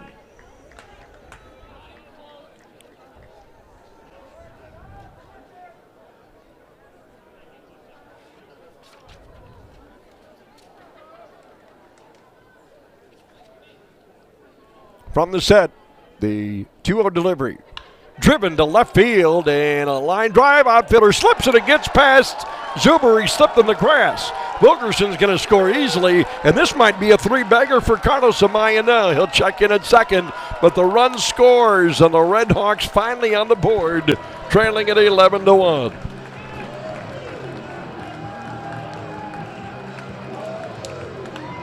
Amaya's second hit of the game.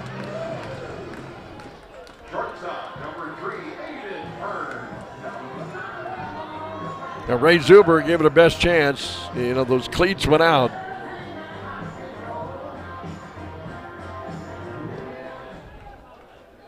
And here is Aiden Byrne. Well, the RedHawks not getting shut out tonight. Byrne swings through the pitch.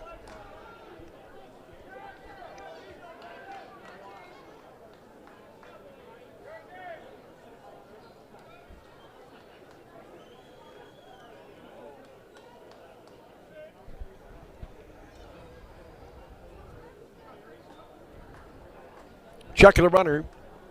Could the RedHawks add another one here? The pitch, swing and a miss. And again, ball twisting up there.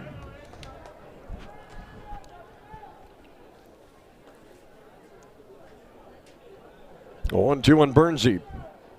Aiden 1 for 1 today. Laid down a sacrifice bunt in the third, singled. Sharp single up the middle in the 5th, but Now got to protect. Down 2 strikes. Deep breath and pitch home. Swing and a miss. First base unoccupied, so they'll have to throw down to complete the strikeout, which Dirksen does. It's okay 2-3 if you're scoring at home. 2 outs, and here's Andy Nelson. Number 12, Andy Nelson.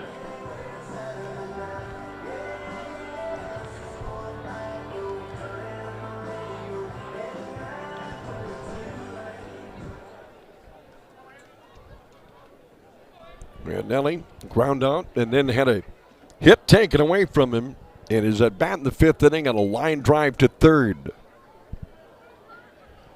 The pitch is high.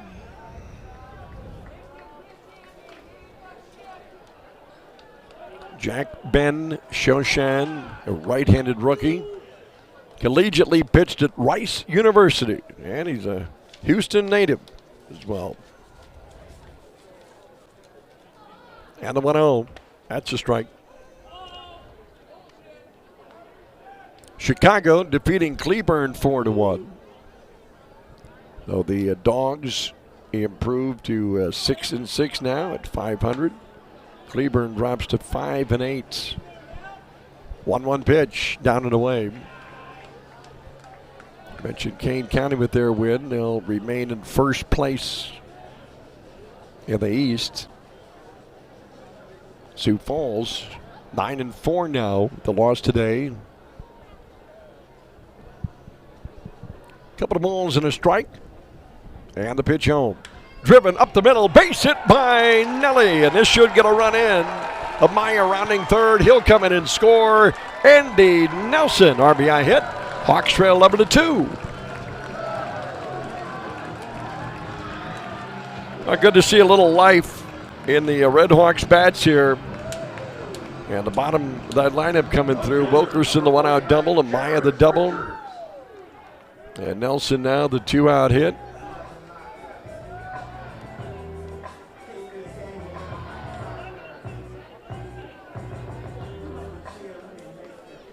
We're going to the top of the order in Jarris Richards. Richards 1 for 2 in the game, with a single, a strikeout, and a walk, and takes a little bit in.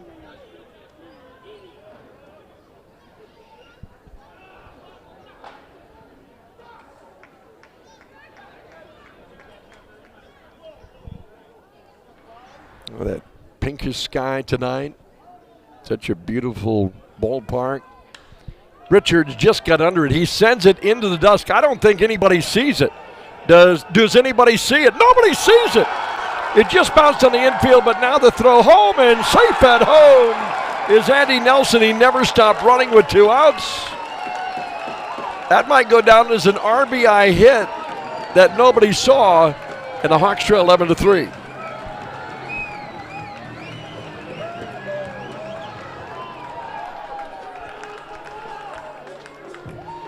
So indeed, it'll be an RBI for Jarris Richards, a peculiar one. And then an error on the third baseman, Julio Carreras, on the throw home, allowing Richards to get to second. And you knew right away, we talk about it being dusk, the pinkish hue where day meets night. And Richards just put that in a phone booth on top of the infield. And immediately, you could see Ripken Reyes, the shortstop, just held his hands out. Says, I have no clue. That thing was lost in the dusk. Thought for a second Jack Blomgren, the second baseman, but he too was left, and Hawks catch a break. Now down 8. And the batter Fernandez. And Jimmy pulls the ball to third, and it's through up the line. That'll reach the corner off the mid of the third baseman Carreras.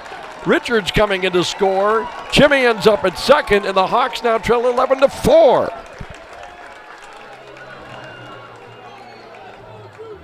That ball took a little hop down. That's probably going to go down as an RBI double for Juan Fernandez, as it should. Well, more would be just enough. And that'll draw a visit to the mound. Well, sometimes you gotta catch a break or two, and the RedHawks maybe have caught a couple here in the bottom of the 7th inning. Stranger things have happened at Newman Outdoor Field. Down by 7 with 7 outs still to play with.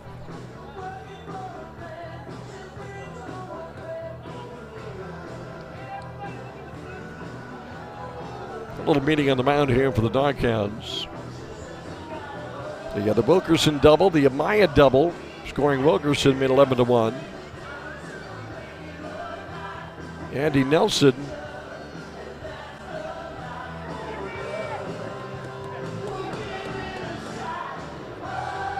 with the base knock. Made 11-2. Then Richards, we call that a can't see the ball single, so to speak, that scored Nelson. And now the knock by Juan Fernandez. That scores Richards. Batter Dylan Thomas, the 8th man to the plate. Tell you one thing, a slight breeze blowing in from right field to the left field corner. Boy, if DT keeps this thing going, you might see that pen activated for Lake Country. The pitch is high, ball 2. And what Dylan Thomas is doing right now, unless you give me something I can barrel, I will certainly pass this baton to Jose Sermo. Because right now, Hawks just need boys on the base pass. Down 11-4. The set and the pitch.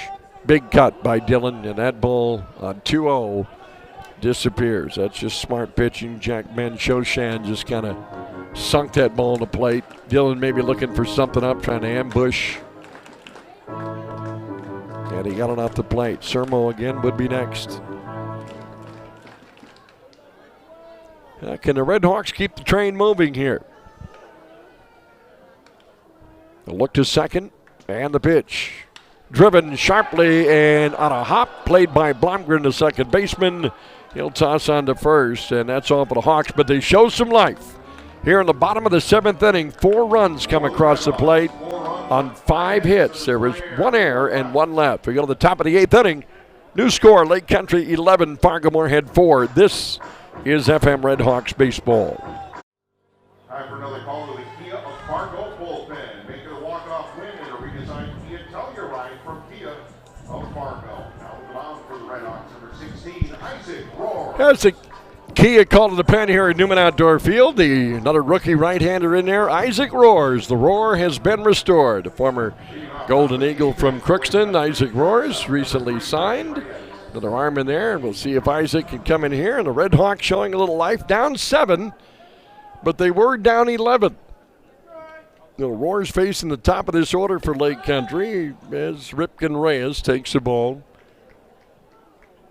So Cam Cunnings goes a couple of innings of work today. The first one terrific. Then that 7th inning had a little bit of everything. Starting with this man, Reyes. He was hit by a pitch to start the inning. Then a fielder's choice, innocent enough, a line drive out. Okay, Cam was on his way. But then I'll tell you, Lake Country started doing their damage last inning with 2 outs. Double, single, single, single, walk. I mean, it was that inning, though. We saw the RedHawks do a little bit of that in the bottom of last inning. We're in the top of the 8th, and Rohrs has fallen behind Reyes 3-0.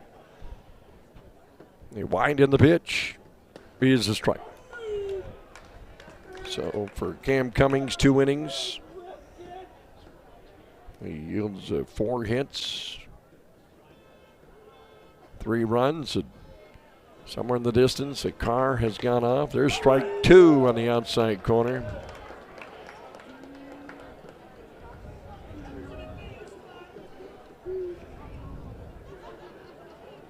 Well, Isaac Rohrs coming back, or trying to, coming back from a 3-0 count. And now is running full to Ripken Reyes. Been hit by a pitch, a sack, and he's flied out twice. The young right-hander's pitch. He is hit sharply into right field, and Ripken Reyes. A leadoff hit here in the top of the 8th.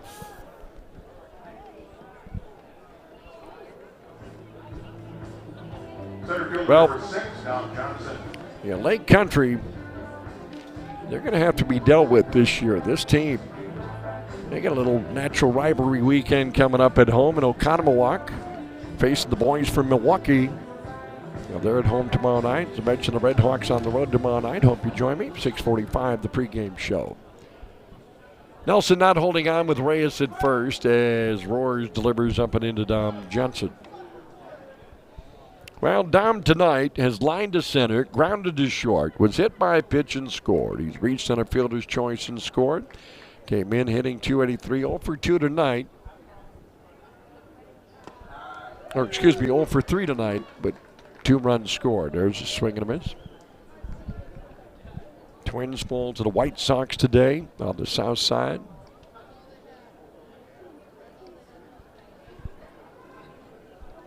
Now Nelson holding on with the runner Reyes as Roars delivers. Good pitch. Strike 2 over the inside corner. He's got that right arm that's loose. It's got a like a strong noodle effect right there. Just kind of a whip-like action that's slung in there. Time called at home by Dom Johnson.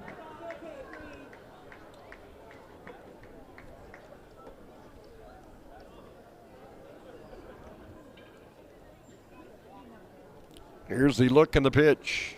Oh, and this one hits him in the helmet. The Roars, the 4th hit batsman tonight. The RedHawks pitchers and 4 different pitchers have hit a DockHound, and that's a tough one because the count 1 and 2. By the way, if you talk, there's a difference between a beanball and being hit by a pitch. If you ever realize that, if you probably know that. Beanball, if you say someone beaned you, that means it hit in the head. And that looked like a beanball. Here's Carreras, who's knocked in a couple today, and a strike in there.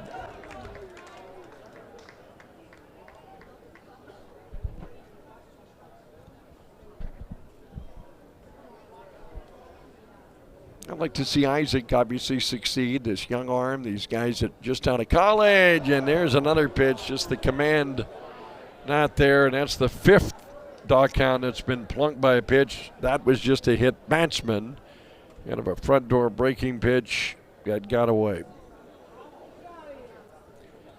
And designated hitter number 40, Ryan Hernandez. And no chance for Julio to get out of the way of that.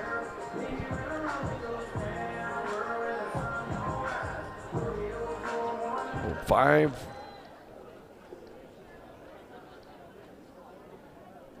Hit batsman tonight, and Roars comes back with the ball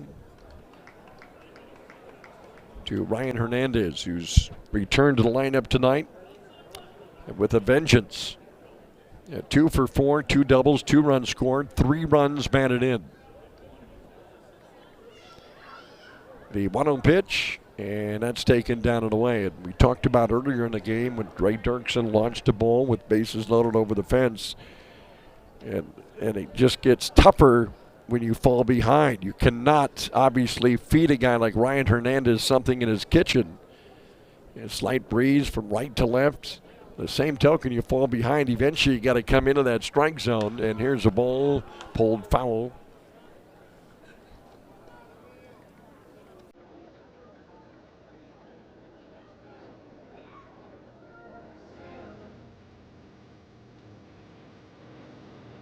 Two balls and a strike.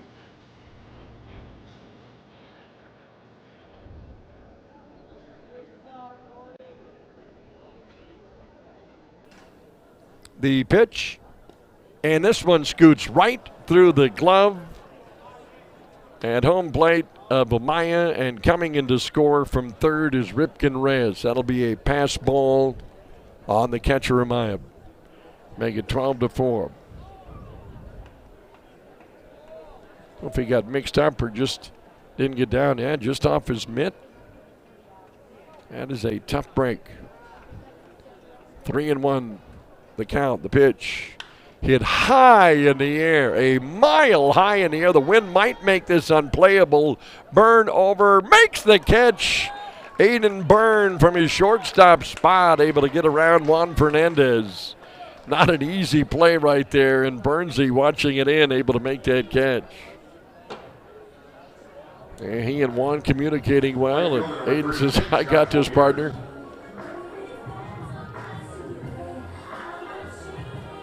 Yeah, Bernie can field him. He can go to his left. He can go to his right. He can come in. And obviously, he can make some tough catches at balls like that.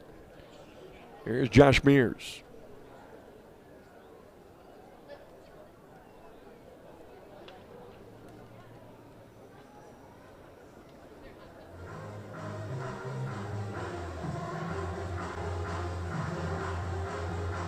In case you're wondering, and I mentioned there have been five DockHounds hit by a pitch tonight. I was just checking to see what the major league record is. And actually the record for the most batters hit by a single team in one game is 6. The wind and the pitch. Strike. Not a record obviously you want to chase here if you're the RedHawks, but the Rangers pitchers hit 6 Astros batters in 2018. The New York Giants pitchers hit 6 Cubs batters in 2002. Here's a well-struck ball off the bat of Mears. High and deep to the deepest part of Newman, and that ball is gone. In the 399 alley to left center field, Mears has homered in back-to-back games. He's got nearly 850 feet of home runs in the last 2 games. And it's 15-4 Lake Country. He is some kind of strong. I mean, he is some kind of strong. Last night he left no down the 10th on a ball up 414 feet here. He just crushes this, again using that big part of the field. That's that 399 cap crease out there and right over the wall. And Briscoe's coming out to make a pitching change here in the 8th. His pitching change, Kia called the bullpen, so we've got a break in the action. We'll pause back in a minute. We're at the top of the 8th inning, and Lake Country pouring it on tonight. Back in a minute. It's Lake Country 15, Fargo-Moorhead 4. This is RedHawks baseball. Mayor is on for Fargo-Moorhead to hopefully get the last 4 outs of this, or check that 5 outs of this game. The DockHounds will load that big charter bus after the game and head back to Oconomowoc. I think give or take 8-9 hours or so. Whenever they get on the road, they'll be getting into Oconomowoc sometime early tomorrow morning. They get set for a home weekend series against Milwaukee. Wayne Mayor delivers a pitch to Peter Zimmerman up and in for a ball.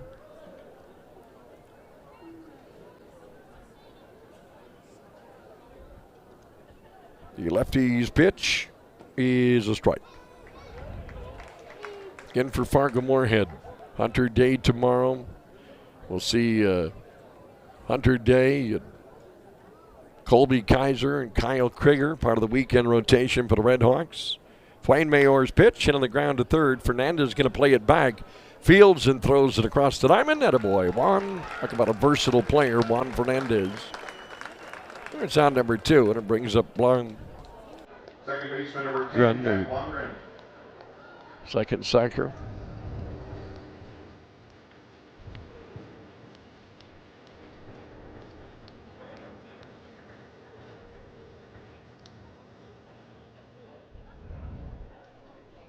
And Blomgren 1 for 3 in the game. He's walked, scored a run, and a pitch low. And Mears with 4 runs batted in tonight.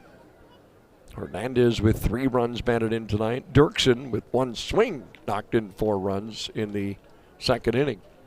The 1-0 pitch, a little bit up. 2 balls and no strikes.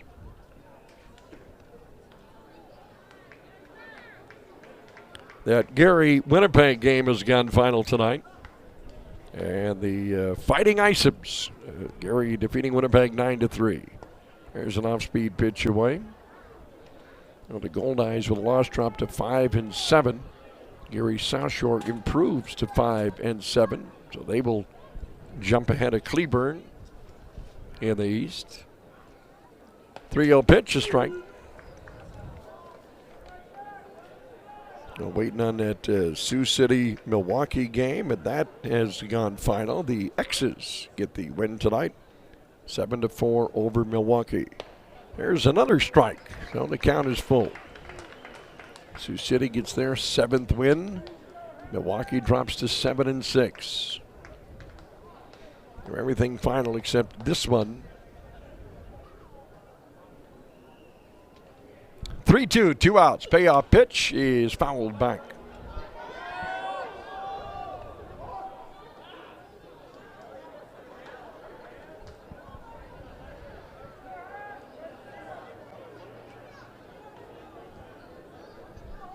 I'm going to do it again. To Blumgren. Climbs out, steps back in. These DockHounds have scored 34 runs in this series. Payoff pitch. He walked him as it sails away. That brings up Dre Dirksen.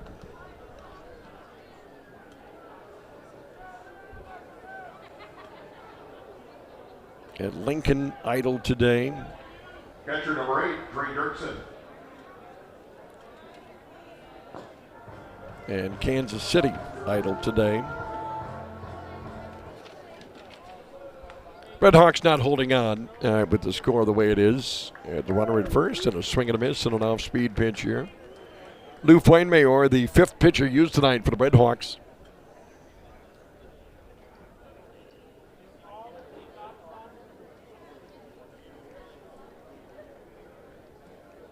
And the 0-1. Swing and a miss, and Fuenmayor able to cut one inside.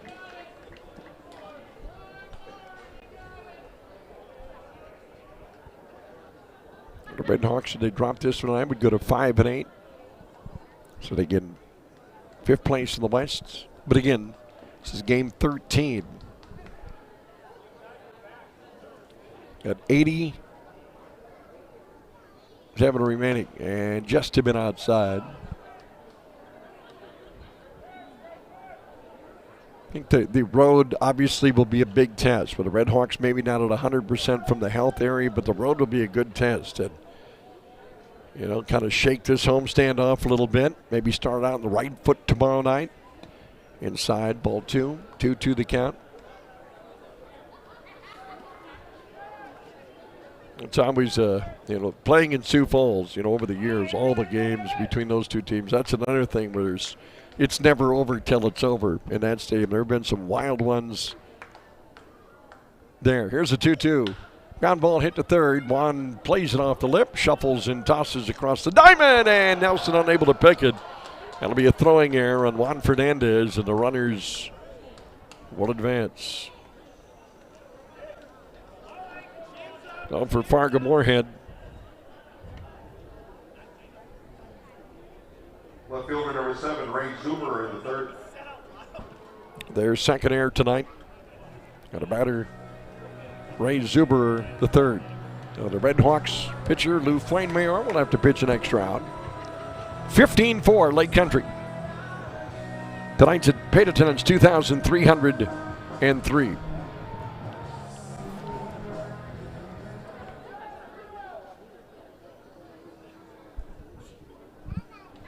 And the pitch inside.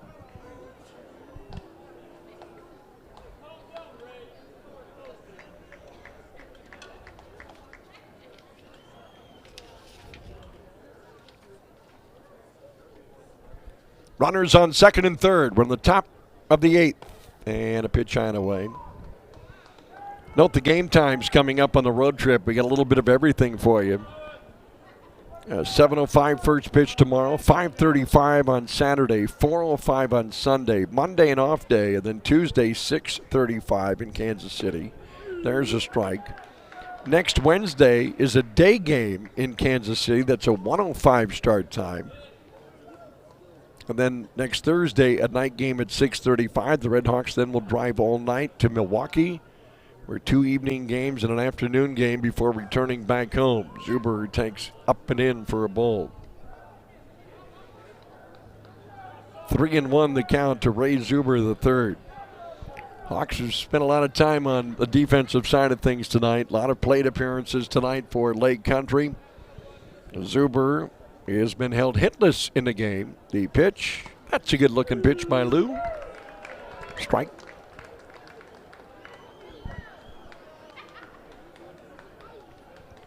And the RedHawks return home June 9th, 10, 11, 12, 13, 14, 15.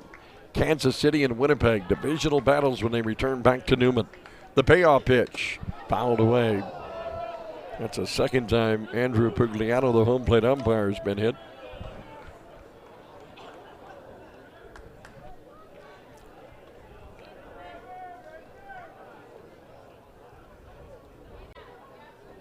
Yikes, he's taking one off the shoulder. And now right off the frontal lobe. I mean, right up. That's why we wear masks. Remember the days the umpires wore those big balloons? What was that, in the 70s? Here's a ball lined to left field. Uh-oh, this one's going to catch the breeze and hit the base of the wall in left field.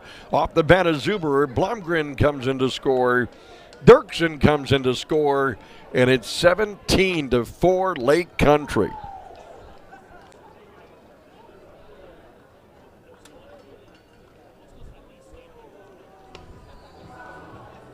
And somewhere, Ken Huckabee's probably saying, you know, this is nice, but we can get on the bus, get out of here, and save some of these for our series this weekend with Milwaukee, probably.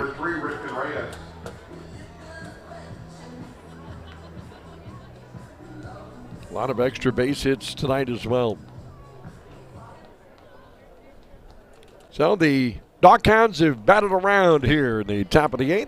Back to the top of the order in Ripken Reyes as Wayne Mayor misses away.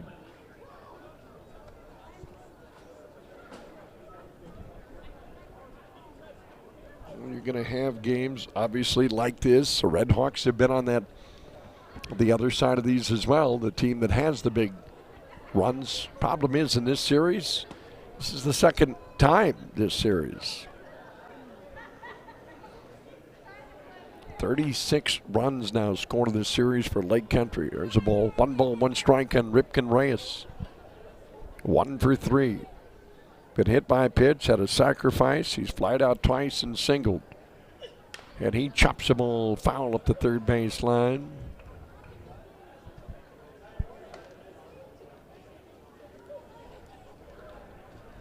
You know, and what can't be lost tonight, you know, usually, yeah, you're seeing 17 runs and double-digit hits tonight. That stands out. But, you know, up here, we were chatting with my colleague Dominic Stern, the voice of the DockHounds. We were talking about Dominic Cancellieri, the starting pitcher of Lake Country. He just hasn't fared well in a couple of starts this year.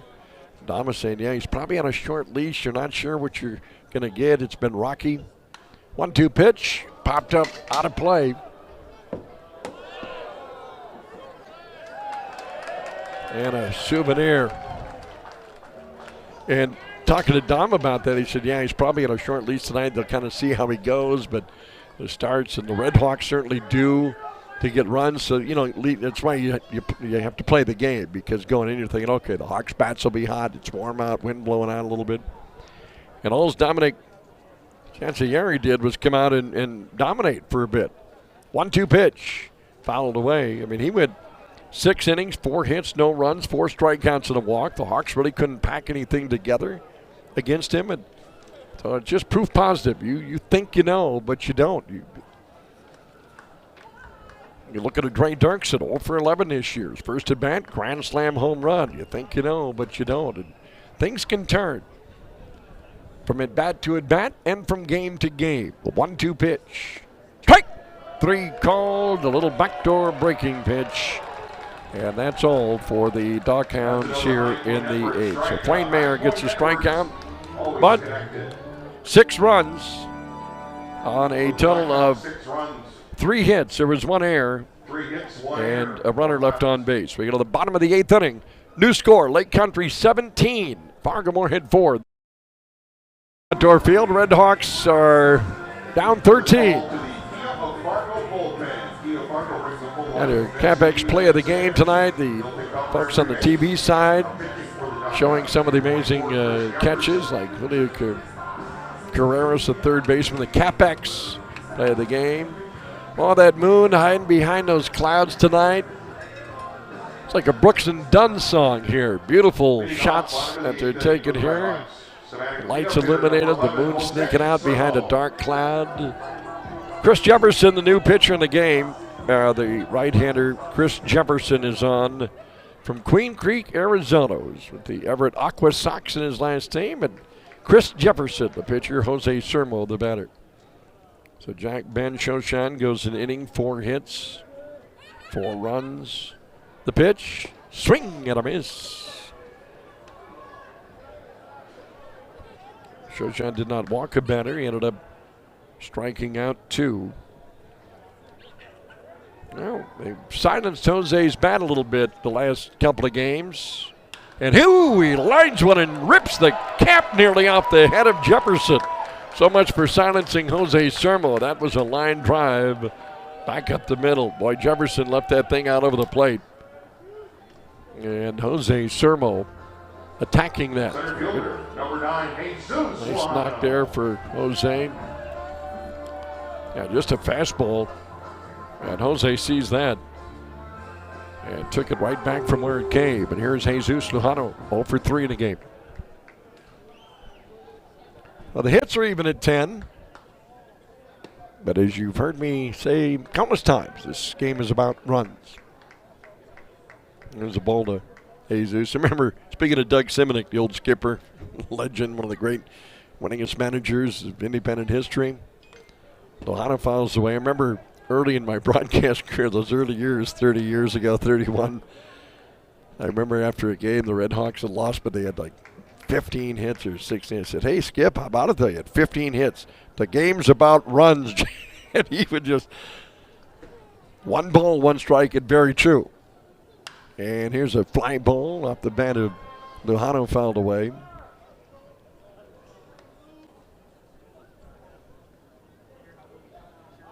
They don't give you wins and losses because of the second column in a line score. It's all about that first one. And Lake Country, they've scored in just a handful of innings, but it's the crooked numbers that they put up during those innings. 4 in the second, 4 in the 5th, 3 in the 7th, and 6 the 8th. Here's a liner headed to the alley, left center. Is it going to clear? No. The left fielder getting over there, Ray Zuber, to put it away. 1 out. Colby Wilkerson, the batter.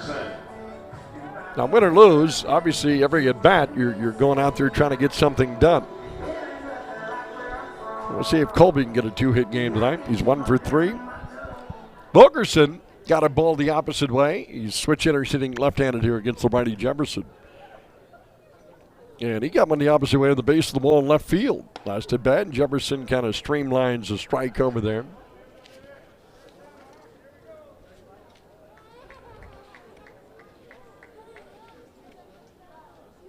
Yeah, I think Colby Wilkerson's going to work out just fine with the Hawks. And here's a ground ball. Oh, might be a double play.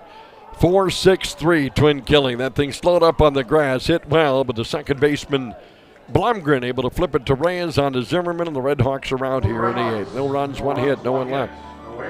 We go to the 9th inning. Score remains Lake Country 17, Fargo-Moorhead 4. This is Redhawks baseball. Well, Andy Nelson making his second appearance, a position player that has come on to pitch here in the 9th inning. So Andy Nelson, a position player. Redhawks not going to burn another arm tonight, down 17-4. So Nelly had a couple strikeouts the other night. Nelly coming on in here. I think he was kind of slinging a little knuckleball the other night. Nelson facing Dom Johnson, Julio Carreras, and Ryan Hernandez. 17 runs, 10 hits, and an error for Lake Country. 4 runs, 10 hits, 2 errors for Fargo-Moorhead.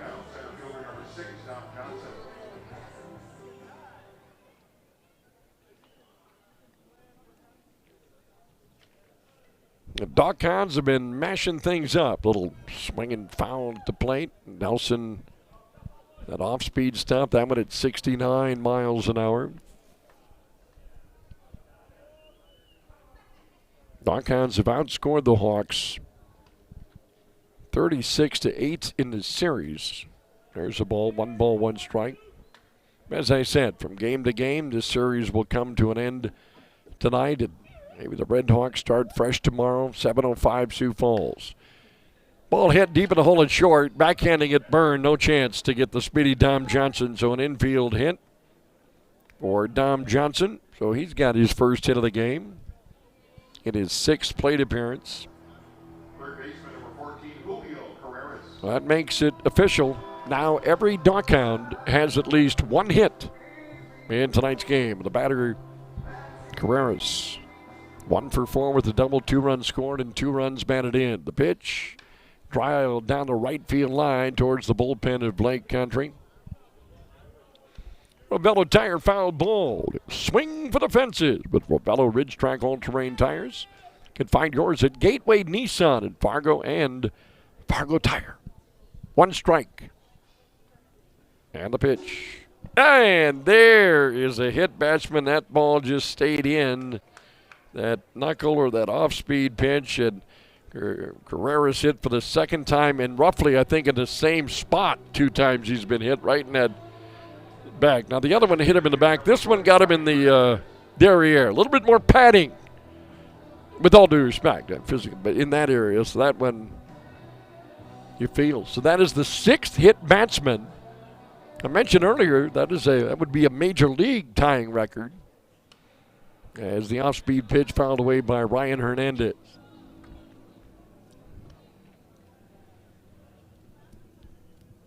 And actually, it's 5 hit batsmen, with Carreras now have been hit twice. But so be it. 2 on, nobody out.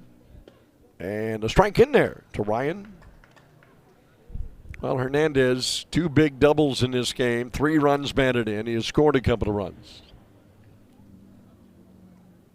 A set by Nelly, and the pitch. And this one in the dirt, and the runners will advance to the wild pitch.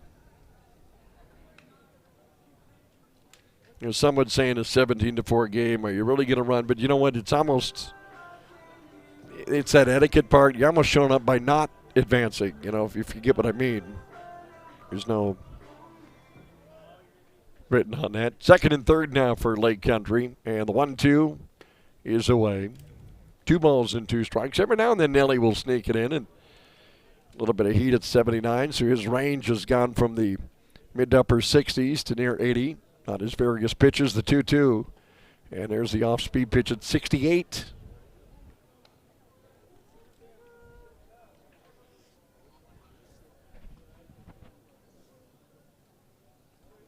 The payoff pitch, and knuckled up the first base. Oh, it hits the first base bag, and everything rolling and pointing towards Lake Country tonight. That'll be an RBI infield single for Ryan Hernandez. His 4th run batted in, and it's 18-4. Lake Country.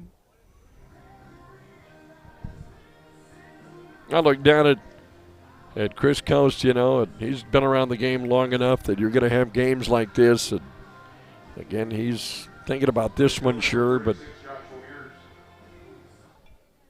knows that he's got to get the boys ready to go tomorrow night as well. Here's a liner by Mears in the left field. That's another base knock, and Mears with a 5 RBI game. His 3rd hit.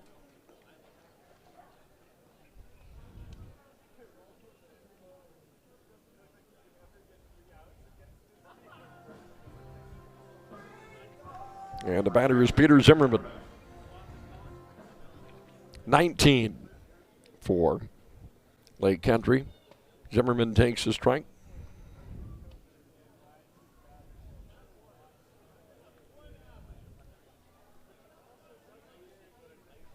The pitch, just a bit inside. Nobody out. A single by Johnson. Correa is hit by a pitch. Hernandez, and the wild pitch advances them. And Hernandez scoots the ball up the first base line, hits the bag that drives in Johnson. And Mears on the first pitch drives an RBI hit to left. Couple of balls and a strike. And Zimmerman takes low. And again, we talk about this time we're in 19-4. Just hoping to get some outs. Swinging a foul. One thing about being on the wrong end of a 19-4 game, you know, it just you take it up and throw it away after the game and you move on. They're easier to just forget, let's move on, than the game last night. That was a tough one to drop. 3-2 pitch fouled away. That one, the RedHawks, and there's been a few in this string where the RedHawks are 1-7 in their last 8. There's been a few of those games where a hit there or a non-fielding error there probably would have swung Fargo-Moorhead's way. But games like this, 3-2 pitch is low. He walked it, but the bases are loaded. They're easier to send away. I wouldn't imagine Coaster unless you know you're going to bring another position player in. He doesn't want to burn another arm. We've talked about that. And the batter is Jack Blomgren, who has walked twice, singled, struck out, and flied out. Officially 1 for 3 with 2 runs scored. The pitch on the way from Nelly is fouled away.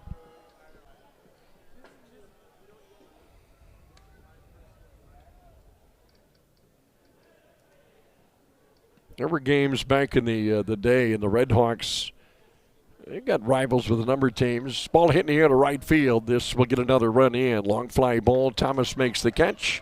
Hernandez will jog in from third, and it's 20-4, Lake Country. So an RBI for Blomgren is second. But there had been times I remember back in the day, that heated rivalry with Winnipeg where games were like this, one way or the other, and it didn't, you know, you can tell out here there's not animosity here. No one's trying to show up anybody. They're just playing it out. But there are games like that where the perception of, hey, you're running it up where it would lead to a little bit of, there have been a few games like that over the years. 2 on the count, and a swing and a foul from Dre Dirksen.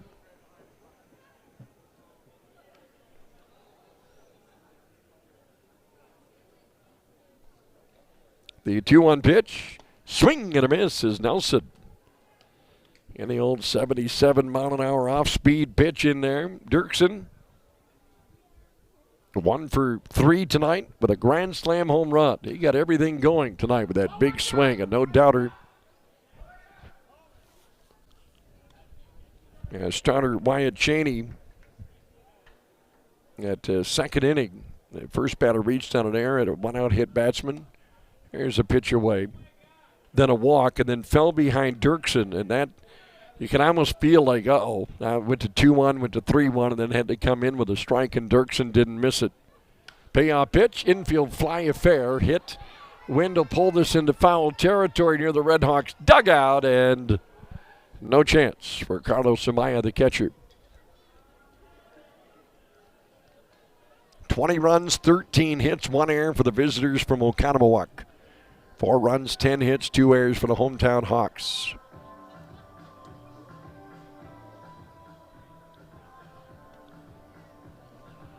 And Andy Nelson, position player, just trying to get those last couple of outs here in the top of the 9th inning. Payoff pitch, and a ball hit in the air to center, left center. Jarvis Richards, a left fielder, coming on. He'll have it. There's on number 2. We talked about the plate appearances tonight for, when you put 20 runs on the board, obviously you're going to have plate appearances, but they end up sending 7 men to the plate in the second, 8 men to the plate in the third or the fifth, 9 men to the plate in the 7th, 10 men to the plate in the 8th, and this is the 8th man to the plate here in the 9th. And a pulled ball foul towards that UND party back deck. Ray Zuber cracked a double, drove in a couple of runs last inning. Zuber 1 for 4 in a game. Walk, couple of strikeouts with that double, and 2 runs batted in. The pitch from Andy. Driven foul up the left field line.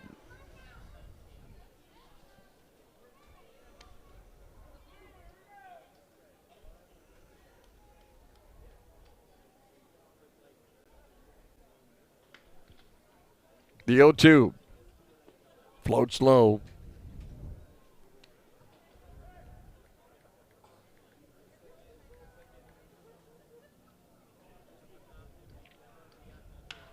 The pitch, fouled again.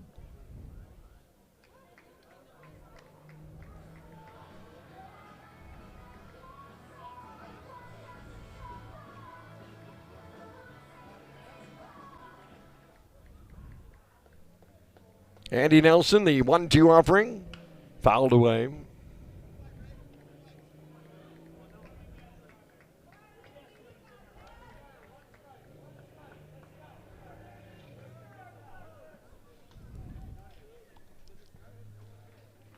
Looking for that third out here in the ninth. The pitch, low. 2-2 the count. Again, Thomas Dorman on the mound tomorrow night for Sioux Falls. Hunter Day for the Fargo-Moorhead RedHawks. The Wine, the 2-2 pitch, fouled back. And Zuber just hanging in there.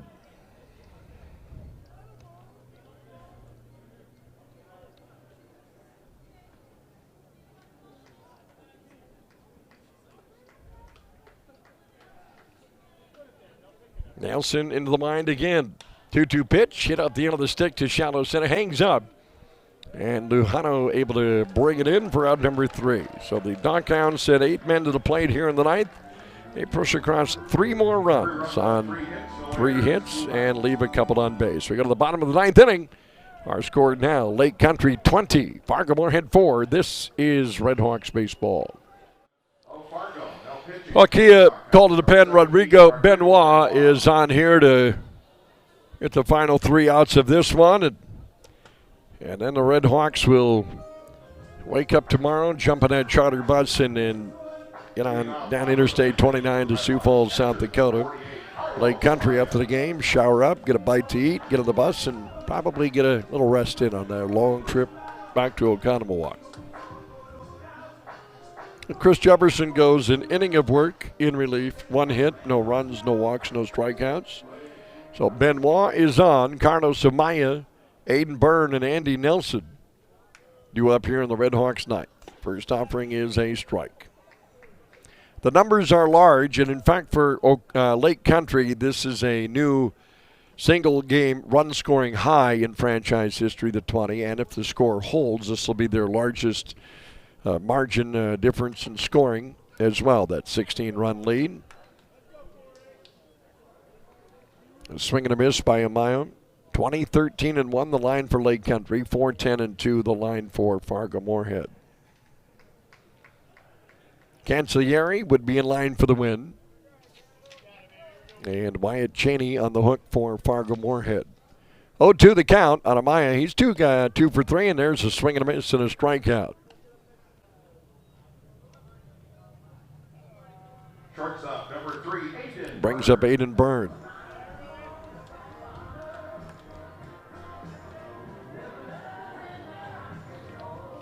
Burnsy tonight, 1 for 2, excuse me.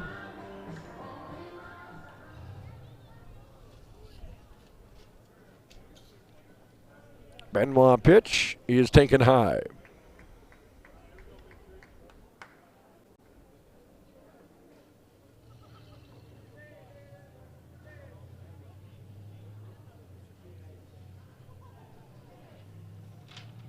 And the right-hander popped him up behind the plate. Dirksen trying to measure it out, play that wind, and he's got it for out number 2. A good fundamental catch there by a Spicer, Minnesota native, and former Augustana standout Dre Dirksen. So 2 away. Pitcher number 12, Andy Nelson.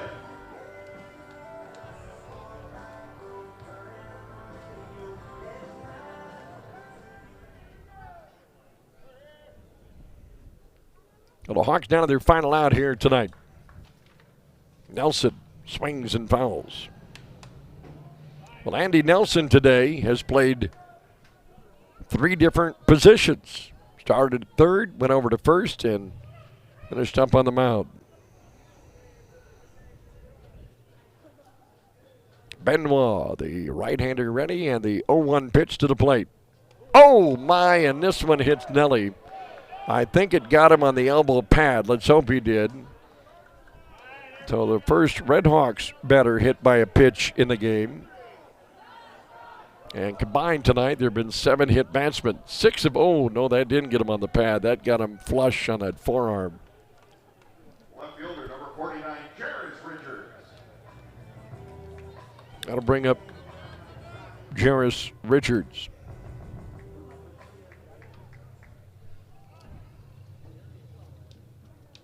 The pitch is high. Game that started at 7:07. We've had some 3-hour games here this week with these two teams. And tonight, obviously, with the run production. Here's the pitch. Driven high in the air, and this ball is hit well. Dead center field, but it's in the park and caught in center by Dom Johnson. And that ends it here tonight at Newman.